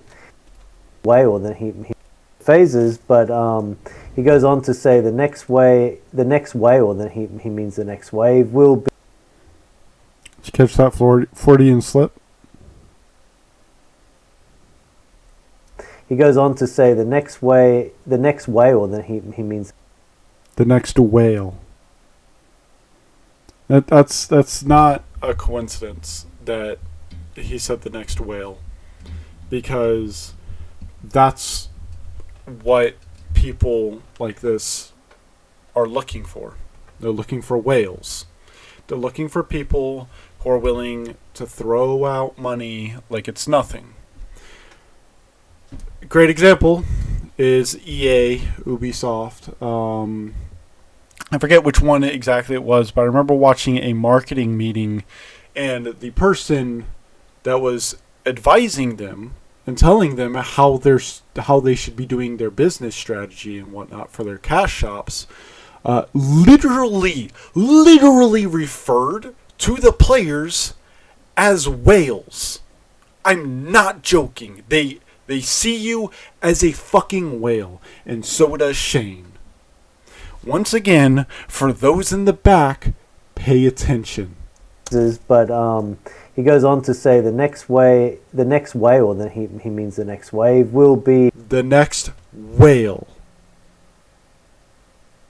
It's a Freudian slip, and he doesn't catch it in the editing.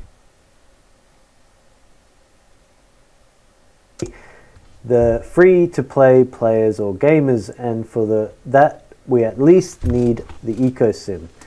If they push big advertisement now, they will come, but they won't stay long. I can see them doing a huge campaign once we do have it. People aren't going to come. The big thing about Earth 2 was come and buy land and buy these tiles and then you could trade and sell them to other players. But we don't have any reason for you to actually want to trade or sell them because they don't actually do anything right now. Oh, look, now there's golden oil on some of them, even though we were supposed to have this heat map that knew all of it and should have just put it there, but for some reason it didn't, and we don't know why. But if you want us to correct it, you have to pay us. And this is a really it's a smart observation, and it absolutely makes sense, and that's what we're doing. Like, there's no point in doing a big push right now where we don't, when we don't have a lot to do inside of Earth 2, especially in with the 3D element game loops. Gamers are a notoriously difficult group to please. They have high expectations for things, and the gamers themselves are a notoriously difficult group to please at the best of times. Another jab. All right. Well, Mr. Gamer, Mr. Zelda, since you want to go that way, here, let me explain, because I know I'm going to have some Earth 2 people watching this. So let me explain to you why that is. Okay. Ubisoft, EA, Square Enix, loot boxes, Activision Blizzard, sexual harassment, lost games, canceled projects, broken promises. Do you want me to continue? That's 20 right there, or that's 10 right there. Do you want me to continue? Because I can.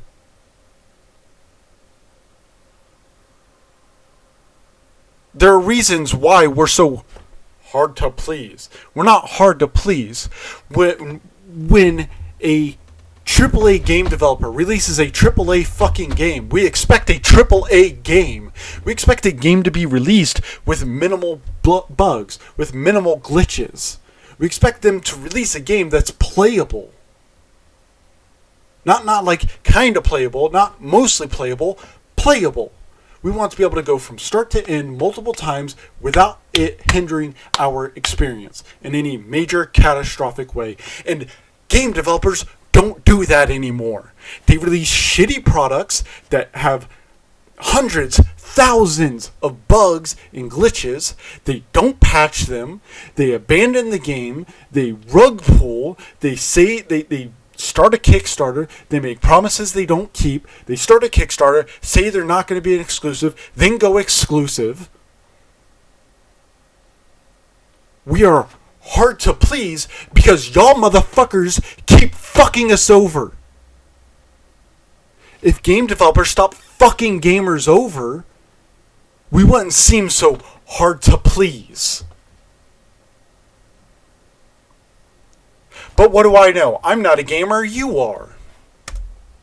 So the game is a one side, but we'll get players. They might not necessarily be gamers at first, but we'll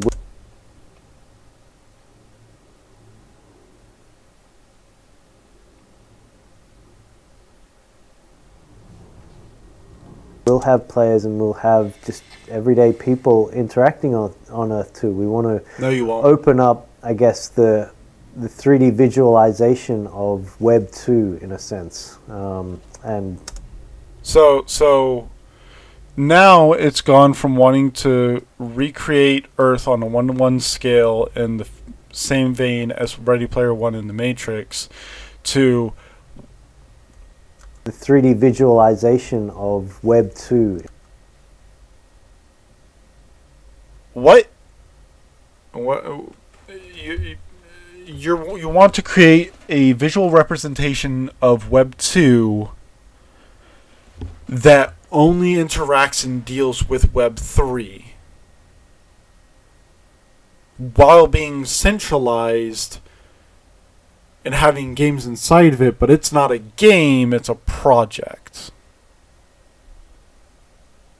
Sound about right? Let me know if I'm wrong. Let me know if that's not what he's said so far. In a sense, and we want people to start interacting in 3D as opposed to 2D. That's one of our first goals.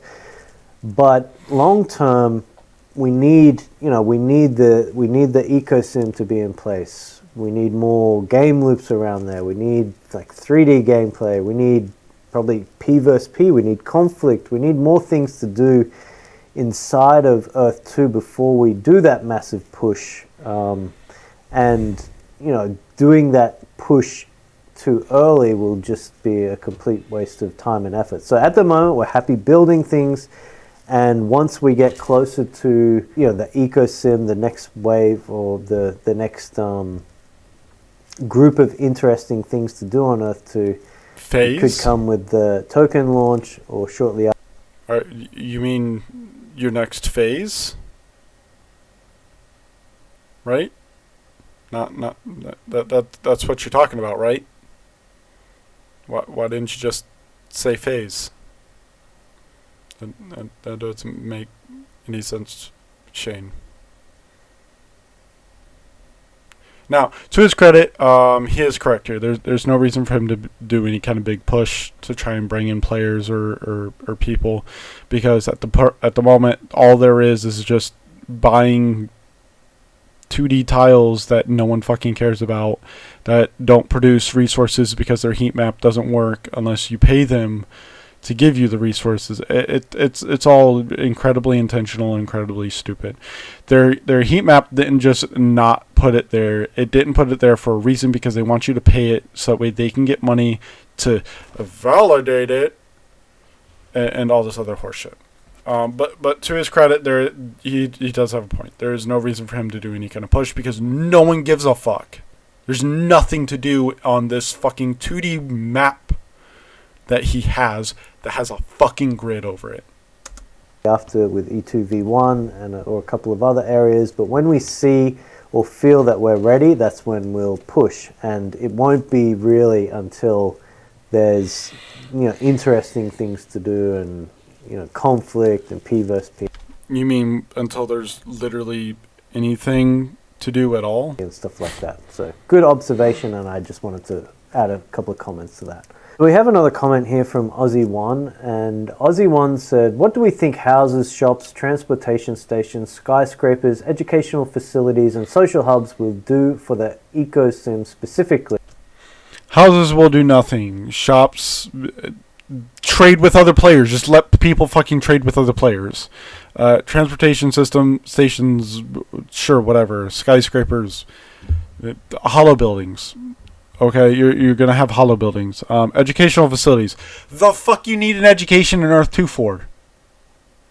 There's no reason to have it at all. Social hub, it'll be wherever the fuck players want to gather. You can't just create a building and be like, everyone has to gather here, because then players aren't going to gather there. They're going to go fucking everywhere else. They're going to gather wherever the fuck they want to gather. So Great question. And So houses add nothing, shops add nothing, transportation stations really don't add anything, skyscrapers don't really add anything, educational facilities don't add anything, and a social hub doesn't add anything. I guess these buildings will perform similar functions to what their titles say. So, you've got houses, that's like residential. These will be customizable personal spaces for Earth 2. Why don't I just build a hollow building that has a house that's in the shape of a house? For Earth 2 players to own and kind of set up their own individual private area that they could display their 3D goods, they can customize, have their friends over and what have you. So that, houses, shops, same, commercial experience. If you want to have a shop inside of Earth. Just let players trade. Just let players trade. Stop trying to restrict it to some specific thing that they have to do that's so time-oriented and extremely micromanage intensive. Just let players fucking trade between each other. There's no reason not to. Interact with the ecosim to some extent and build a shop that can be a commercial shop. And it's pointless. Doesn't add anything except for further monetization. Or you can link to a commercial experience that may not necessarily be directly inside of Earth 2. Transportation stations, yes. So vehicles, transportation are going to be big things inside of Earth 2. Moving goods around, moving digital goods, moving raw materials and building blocks and things like that, and many other types of things. So transportation stations may come in, may be important during those times. Skyscrapers, again, like office buildings, commercial experiences. In fact, you'll probably see a little bit about that in the next vlog that we're going to release.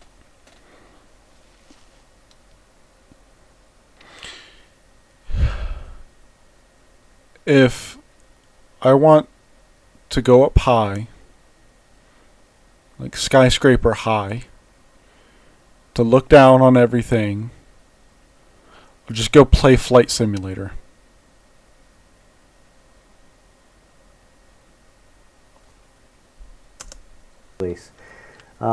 Which, by the way, is a one-time purchase, and I don't have to do anything else. I just have it.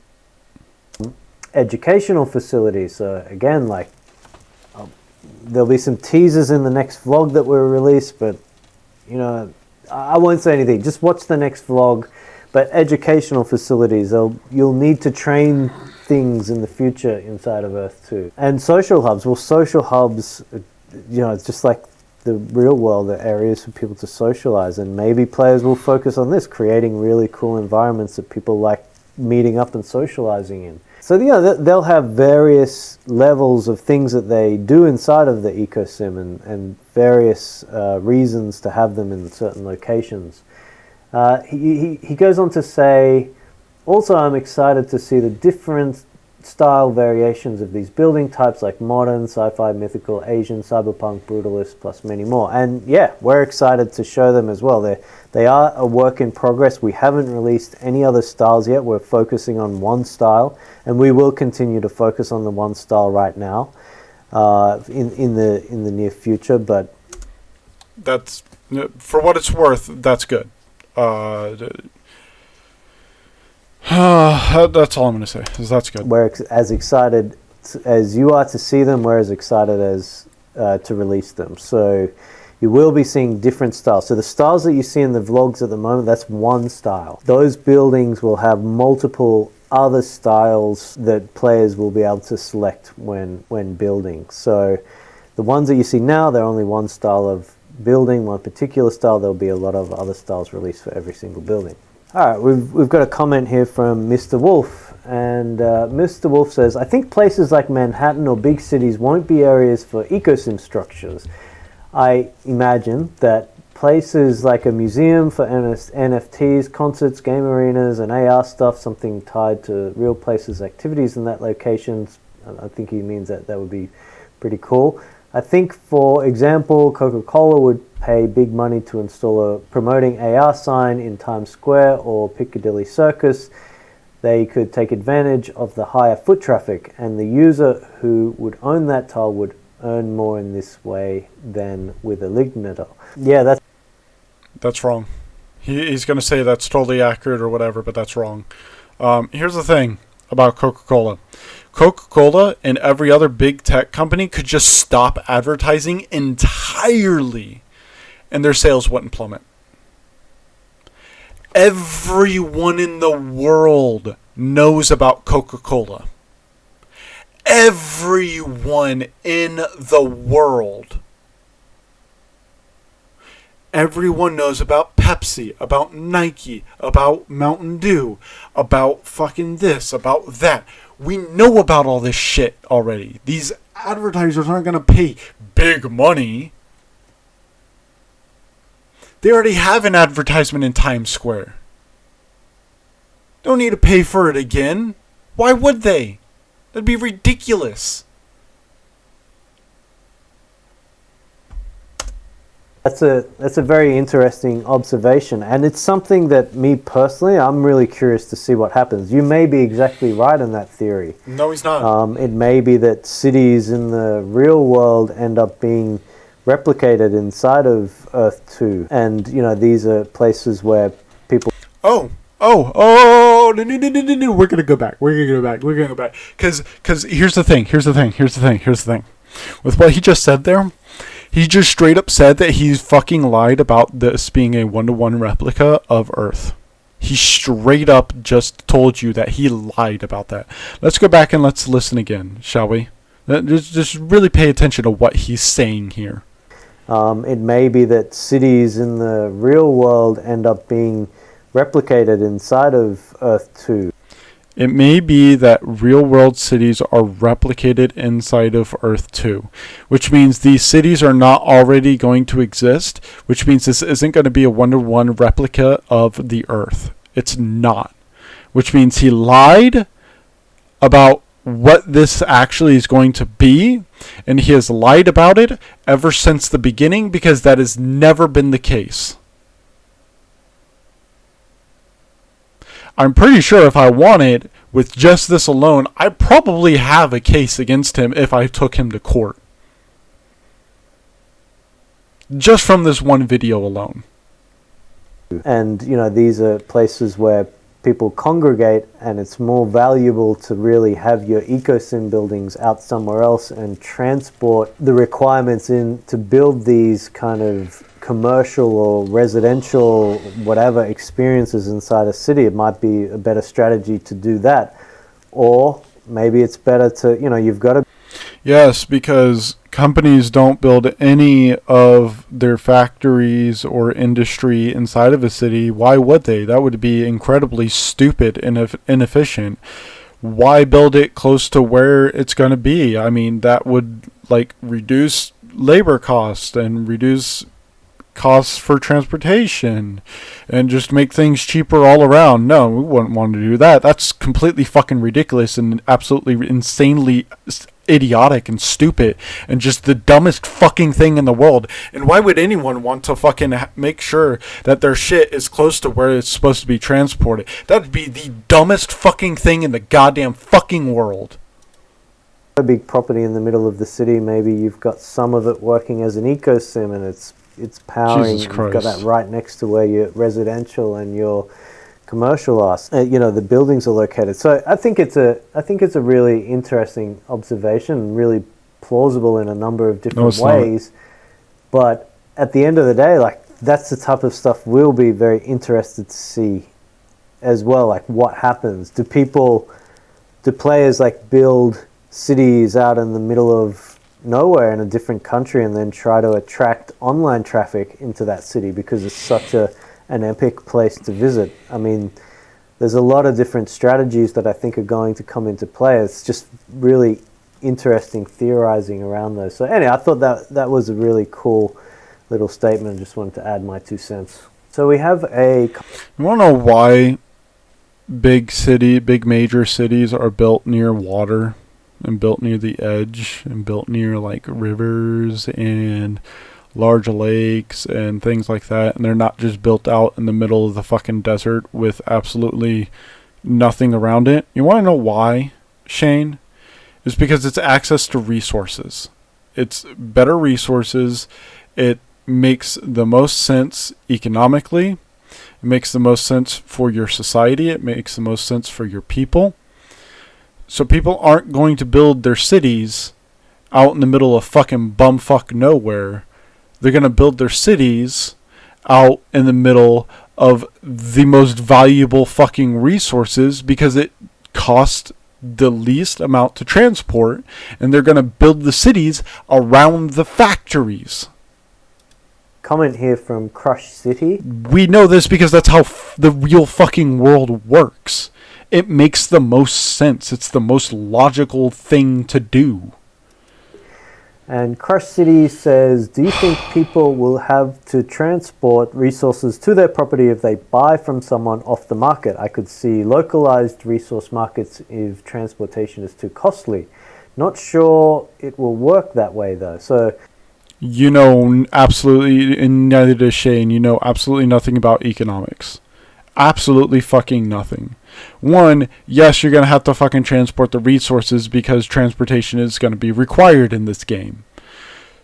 It's a game. I'm done calling it a project. It's a game. I don't give a fuck what Shane says. Like, at this point, I did it before because he didn't outright state it was a game, but at this point he's stated he's stated enough information that it is a game. End of story. It's not a project anymore. It's a game. It's not a metaverse. It's not AR. It's not VR. It's none of that shit. It's a game. End of story. Period. Secondly, you're going to have localized resource markets because transportation, no one's going to want to pay for it. If you ask anyone nowadays that runs a fucking business if they would willingly and voluntarily pay for transportation if they could actively just not pay it, every single one of them is going to say they're just not going to fucking pay it because it's not required. yeah, really interesting comment No, there, it's not. Crush City, and thanks for making that comment. Again, I think this is going to be an interesting thing to see. I think there will potentially be... It's basically, people are just going to do exactly what people do in real life, and they're just going to build everything in a local clustered area. localized resource markets, maybe localized trade centers for... And they're going to use whatever the cheapest transportation method is, by the way. They're not going to use like the most expensive or even anywhere near that. They're going to use the cheapest possible transportation method that is available. And if it's free, guess what? They're going to use the fucking one that's free. Because there would be, especially with this being a game, there would be literally no point in doing it any other way. Different reasons. And I think this will be something that we will realize over a period of time after the EcoSim initially launches.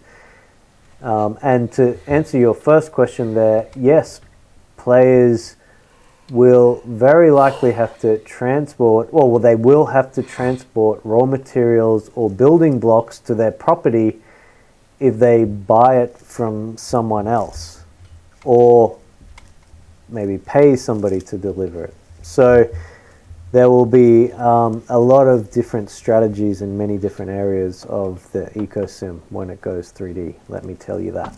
We've got another little group of comments or conversation here that was picked up, and it started off there from... I don't know why you didn't say anything. So here's what this all says. I'm going to move myself so that way you can all actually I'm just going to turn off my webcam for a moment. So it starts by saying, what do you think the community reaction if the number one sold out tomorrow? After all, it's 1% plus all of the tiles in the game, or in game. Next one says, probably all looking for good deals, LOL. Would see if the person sells anything I want for a good price. I bonds are paying 10%. I don't care what the number one investors do or don't. Many, quote, top leaderboard people have come and gone. They will keep coming and going. I only care for process and what I believe in myself. Honestly, what the fuck are bonds? Imagine if people had listened when some of the, quote, big players left.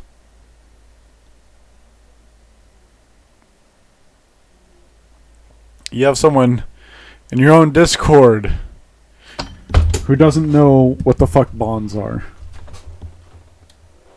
In your own Discord.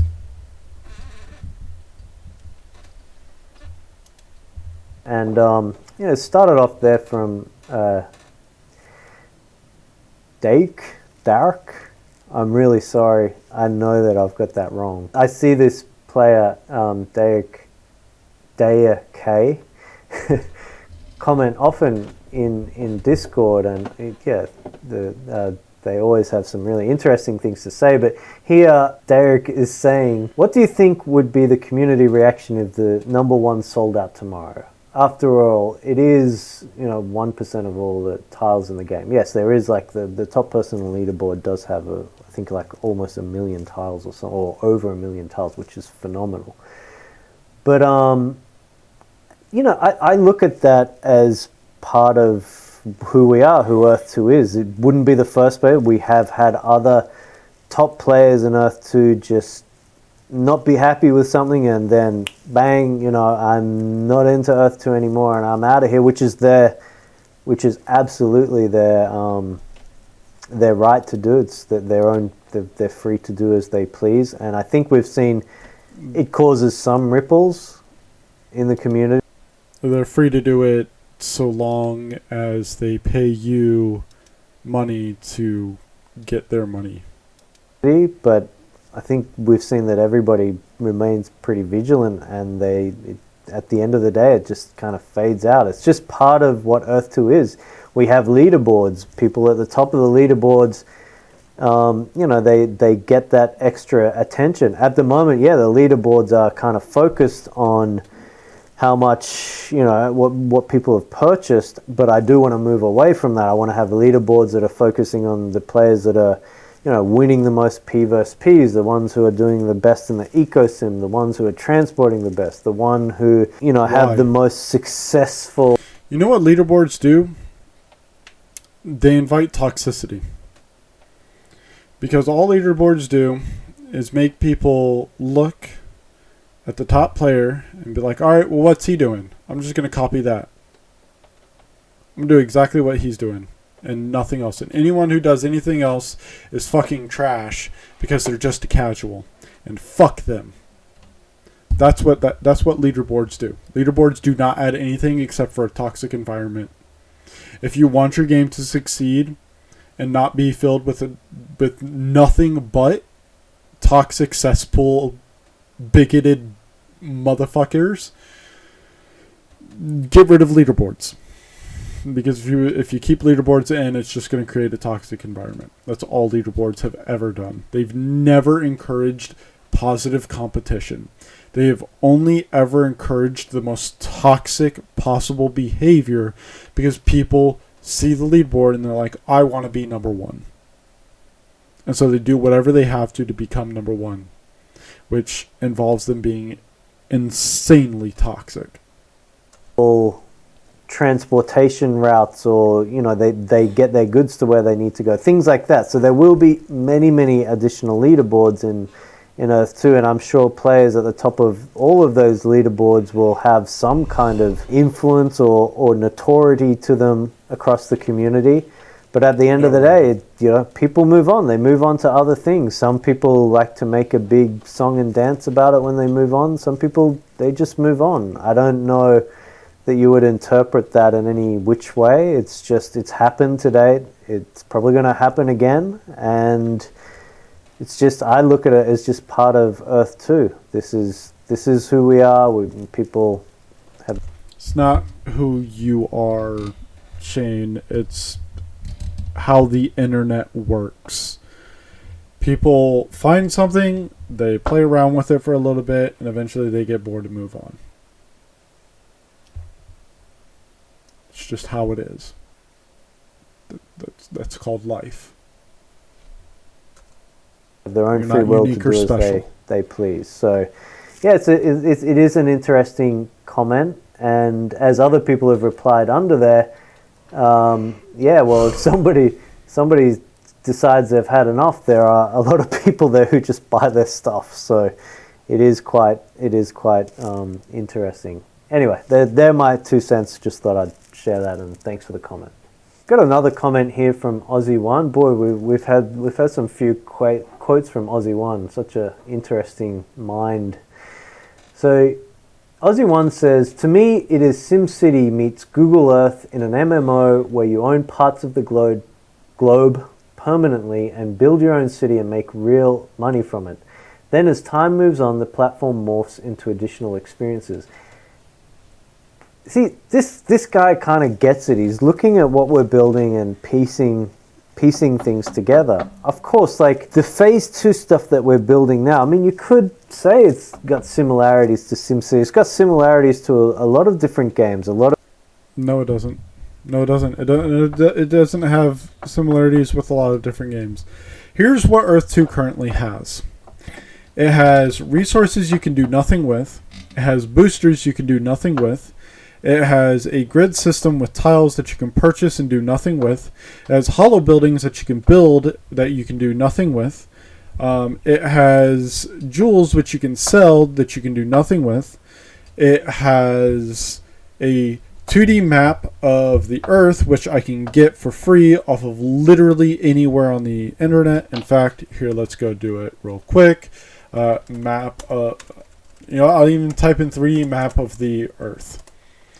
And then, oh look, I've got a 3D map of the Earth right here. This took me 2 seconds to find on Google.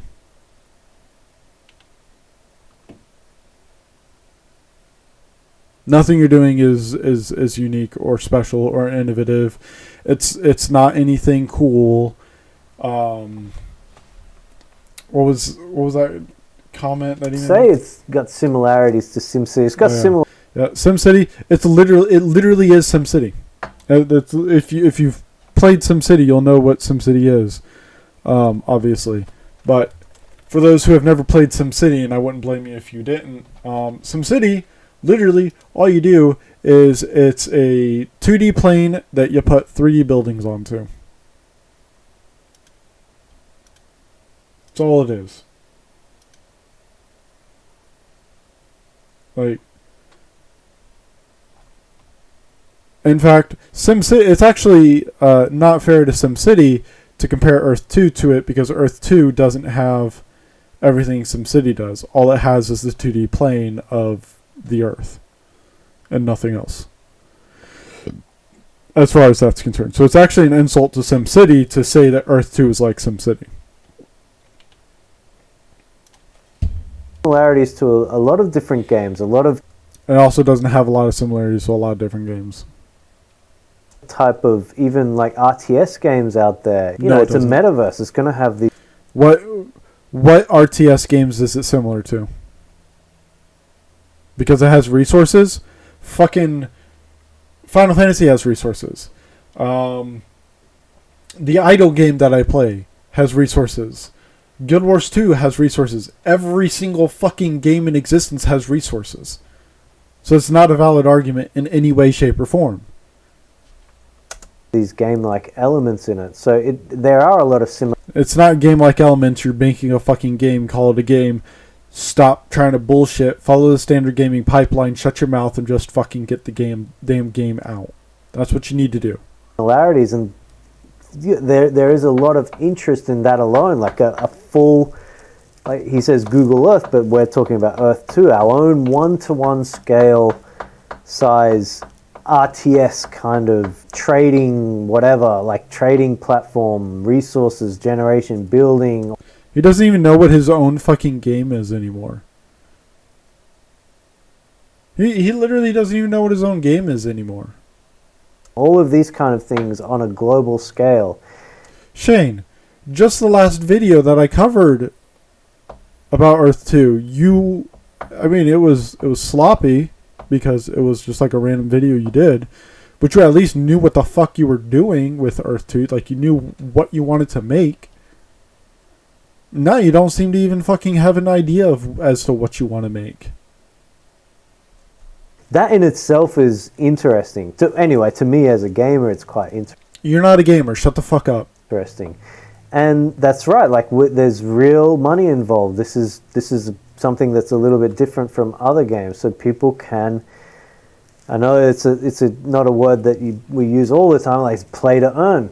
People can play the game and earn on it. And There's no gameplay. There's nothing to play. There's nothing to play. You can't do anything inside of this fucking 2D plane. And the one thing that I think a lot of these other play to earns are failing in is that the games are not interesting and not fun. And that's something I really want to avoid with Earth 2. Yeah. And so he says he wants to avoid making something that's not fun. And yet the only thing that he has released as far as Earth 2 is concerned are hollow buildings you can do nothing with and resources you can do nothing with, as well as resource enhancers that you can do nothing with. That's all he has released. It's not even a game. It's not fun. You can't play anything. The thing he says he wants to avoid, he's literally doing, and he did that in the last video, when he mentioned that he hated the fact that he couldn't take the skin he bought in Fortnite and give it to his kid. He didn't like that, so he was wanting to avoid that in his game, and yet hollow buildings are something that you can create with your own resources, but you can't do anything with them. Despite the fact that he said that that's what he wants to avoid. And that's what he hates. He's doing the thing that he says that he hates, and now he's doing it again. I want there to be a platform for our Call him out on this shit, people. ecosystem, but for it to have so many different strategies that people, they get interested from that alone. The different strategies, the different things, the different ways that they can do the same thing or avoid conflict or what have you. And the end goal there is like being able to build these cool little ecosim setups and use these building blocks to build real experiences like skyscrapers, commercial, residential, build droids, build transportation. Everything he's saying right now has already been a known fact. Nothing he is saying gives you any new information. This is legitimately all information you already fucking knew. Empires and all these type of things. So is Earth 2 going to be that in the future? No, like as Aussie One said, as time moves on, the platform morphs into additional experience. That's exactly what we're doing. We know that we can't do the Phase 3 stuff right now. We can't release that tomorrow. And I kind of think no one asked you to. Building toward that Phase. No one has ever asked Shane to just release Phase 3.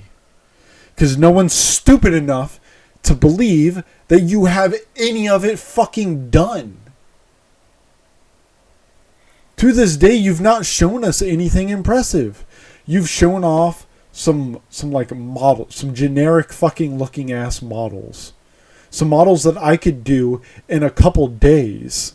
I can recreate every single fucking model he has ever shown off in literally a week. I'm not even joking. Every single model he has shown off to this day, I can recreate in a week.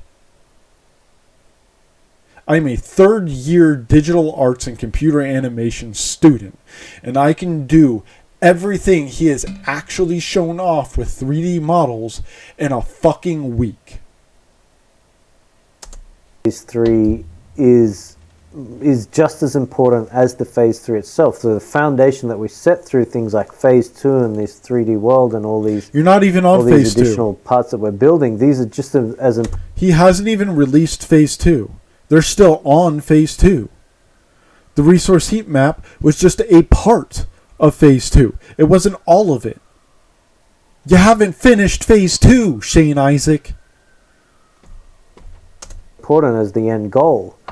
It's going to get us there. It's going to give us that foundation, and for people to really be involved, to be putting their time into the project, to be actually achieving and building things. So anyway, I thought that was a really interesting observation from Aussie One, and yeah, just wanted to have my 2 cents on it. As time moves on, you could see what we're building now in many different lights. But as time moves on, we will gradually morph into this end goal platform that we have for Earth 2. So we've got another question here from Jad. He was actually adding Liz, who's one of our community managers.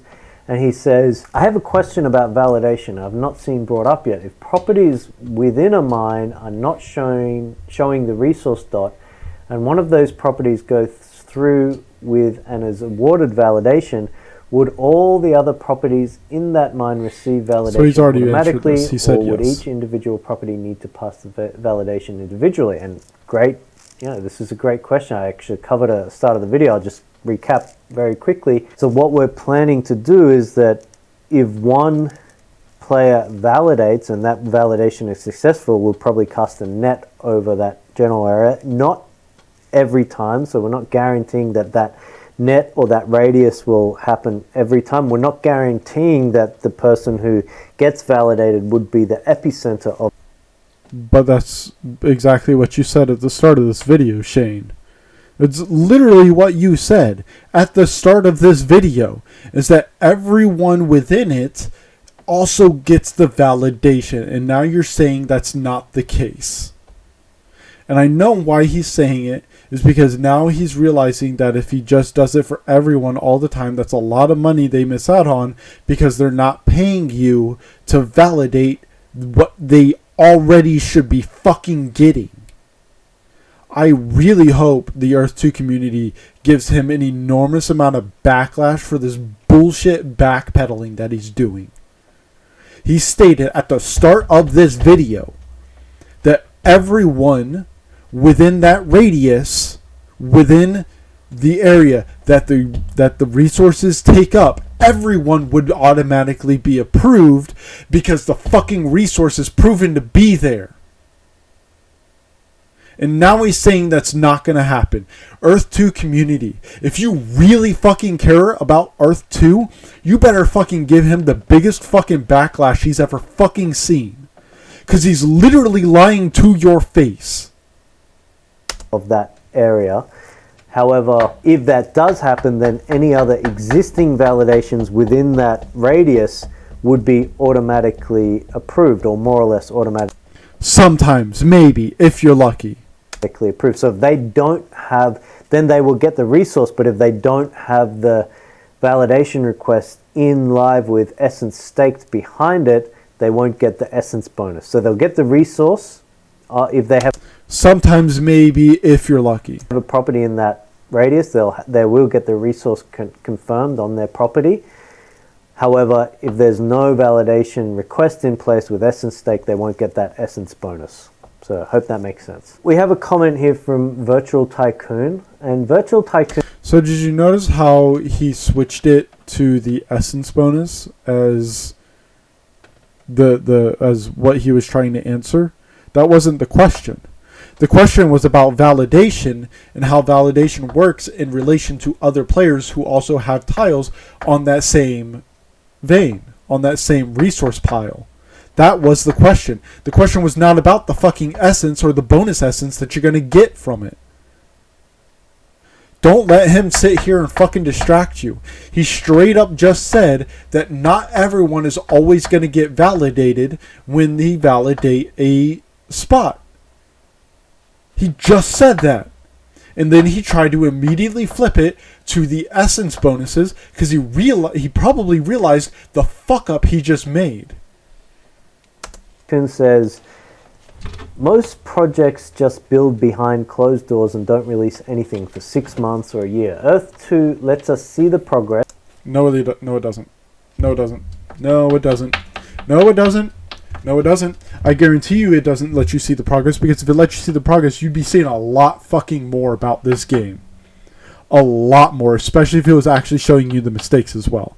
They don't show you a lot. They show you more than what most, but they don't show you a lot. Mistakes along the way. I very much prefer this. Would you rather Earth 2 goes quiet for 6 months until resources are perfectly fine-tuned, or would you rather earn essence rewards and watch transparently as they work through the process? If they were actually transparent about the whole process, then sure, but they're not. Because if they were, you'd see a lot more models, you'd see a lot more work being done, you'd see a lot more demos. Virtual Tycoon, this was a really interesting comment, and it was so interesting, and I thought it was so cool and accurate that we actually edited some of this into our next vlog. I think it was something around that. We just wanted to make this statement because it is very true. Like a lot of projects, they do disappear sometimes for like 12 months. You want to know why? Because they're focusing on actually making the product, making the game, rather than sit here and fucking bitch, moan, and complain, and then challenge YouTubers to a perfectly legitimate challenge, and then immediately refuse to actually do the thing that you said you were going to fucking do. Before they show anything, or okay, we're gonna knuckle down and start building stuff. You're not going to see anything, or you're not going to be able to receive anything for quite a period of time until we actually build it. Earth 2, we've done things differently, and we've been that way from day one. Not we wanted really. to include the community in every step along the way. We know what we believe will be important in the longevity or the long-term relevant moving pieces of Earth 2, like things like S. Do you want to know why most companies don't let the communities have a say in how the project goes? Because if they did, they would actually release a product that that they wanted, rather than one that's just going to make them money. That's why they don't. And you're doing the same thing, Shane. You're not really listening to your community very much. I know one individual alone who released a video recently about avatars, and you've never even mentioned avatars in literally any of your videos, whether it's on this channel or the actual Earth 2 channel. Avatars have never been mentioned. Avatars are one of the, not even one of, it's like in the top 5 of the most important things for a game. Because without an avatar, you can't see anyone. Essence and jewels, EPLs, things like this that will be relevant long-term resources. So what we've tried to do is, as you said, like we've tried to involve the Earth 2 community, give people access to this, even though it's on a 2D web page, even though it's not the most beautiful kind of user experience yet. We'll get to better experiences in the future with our 3D world. Even though those things are not available, we still wanted to provide these to the users. I wanted to. I felt very passionate about doing this. Instead of just disappearing, say, hey, we're building stuff, like go away and just come back later. I was like, no, like there's people who sincerely believe very strongly in this project, and hey, we're gonna roll out this stuff bit by bit, and we're gonna take the blows. Of course, we're not gonna get it right every time. Doing things the way that we're doing them is going to make us a lot more prone to mistakes. And yeah, of course, I'll put my hand up and say, of course, there's been mistakes along the way. But at the end of the day, without those mistakes and without taking that approach, there would very likely be a lot of players who would not have got anything. They wouldn't have been able to have jewels or crafting or collect essence. They wouldn't have been able to do any of these type of things had we just shut down like most other studios and said, hey, we're not going to release anything until we've got what we believe is like a really good final polished product. Virtual Tycoon, I really appreciate that you made this statement, and I appreciate that you realized and noticed this, because it does mean a lot to us. We're not like your standard project. We're not. You're rambling. we're doing things a little bit differently, and I thought it was really cool that you identified that, and I just wanted to say thank you for realizing it, and thanks You're for the still comment rambling. You've altogether. been rambling for a Now, while. I'm not sure whether you guys enjoyed this or whether this video is just like way too long to listen to. And if it is, just let me know, because I have to take my time out. This is a Saturday evening here, around 7 p.m. And, I've taken time out to come and record this. I don't know if it's too long for people to watch. If it is, just let me know in the comments below. I'll try and make shorter videos. I've just been really busy the last few weeks, and I haven't had a chance to share thoughts as I usually would. So I do like to maybe try and keep the videos to 5 minutes or so, and I'll try to do that next time. You can't really share candid thoughts in 5 minutes. If people do like this type of thing, let me know. I'll try to do some of this as well, maybe answer some questions that are randomly taken from Discord. It certainly gives me more to talk about with things that people are actually asking or curious about or making statements about. The next vlog should be going live in a little bit. Hope you guys... All right. Well, that was certainly interesting. They really didn't say much. But yeah. This is a nearly 3-hour video. So if people aren't going to watch his, they're certainly not going to watch mine. Or maybe they'll watch mine to watch his. Who knows? It seems that at the very least there appears to be a number of different individuals who do appreciate the viewpoint of someone like me, a different, more unique perspective compared to a lot of the other people who are commentators, people who do this professionally, make extremely specific and focused videos, whereas these are me just doing the thing that I want to do. So yeah, let me know what you think. I'm always interested in having any kind of discussions. There have been 2 individuals that have reached out to me thus far in the comments in previous videos wanting to know if I'd be up for having a discussion or something, and I would be totally willing to. I've reached out to both of them. Neither of them have contacted me yet. I would love to have an insiders be able to talk with an insider on this, to be able to talk with someone who is actively participating in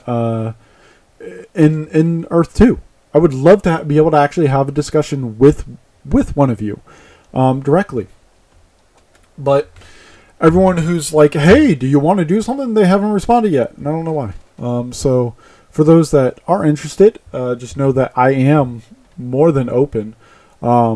My contact email is on the channel. I'll also put it down in the description for anyone who wishes to actually do so. You can feel free to email me. Be like, hey, I want to do a collab, or I would like to talk to you about this, whatever. And we'll set up a time, schedule, and all that. And who knows? Maybe we can record it, upload it, and get some more takes, more perspectives on all this. Anyways, I have been your DM. This has been my corner. I thank you for coming, and I'll see you next time.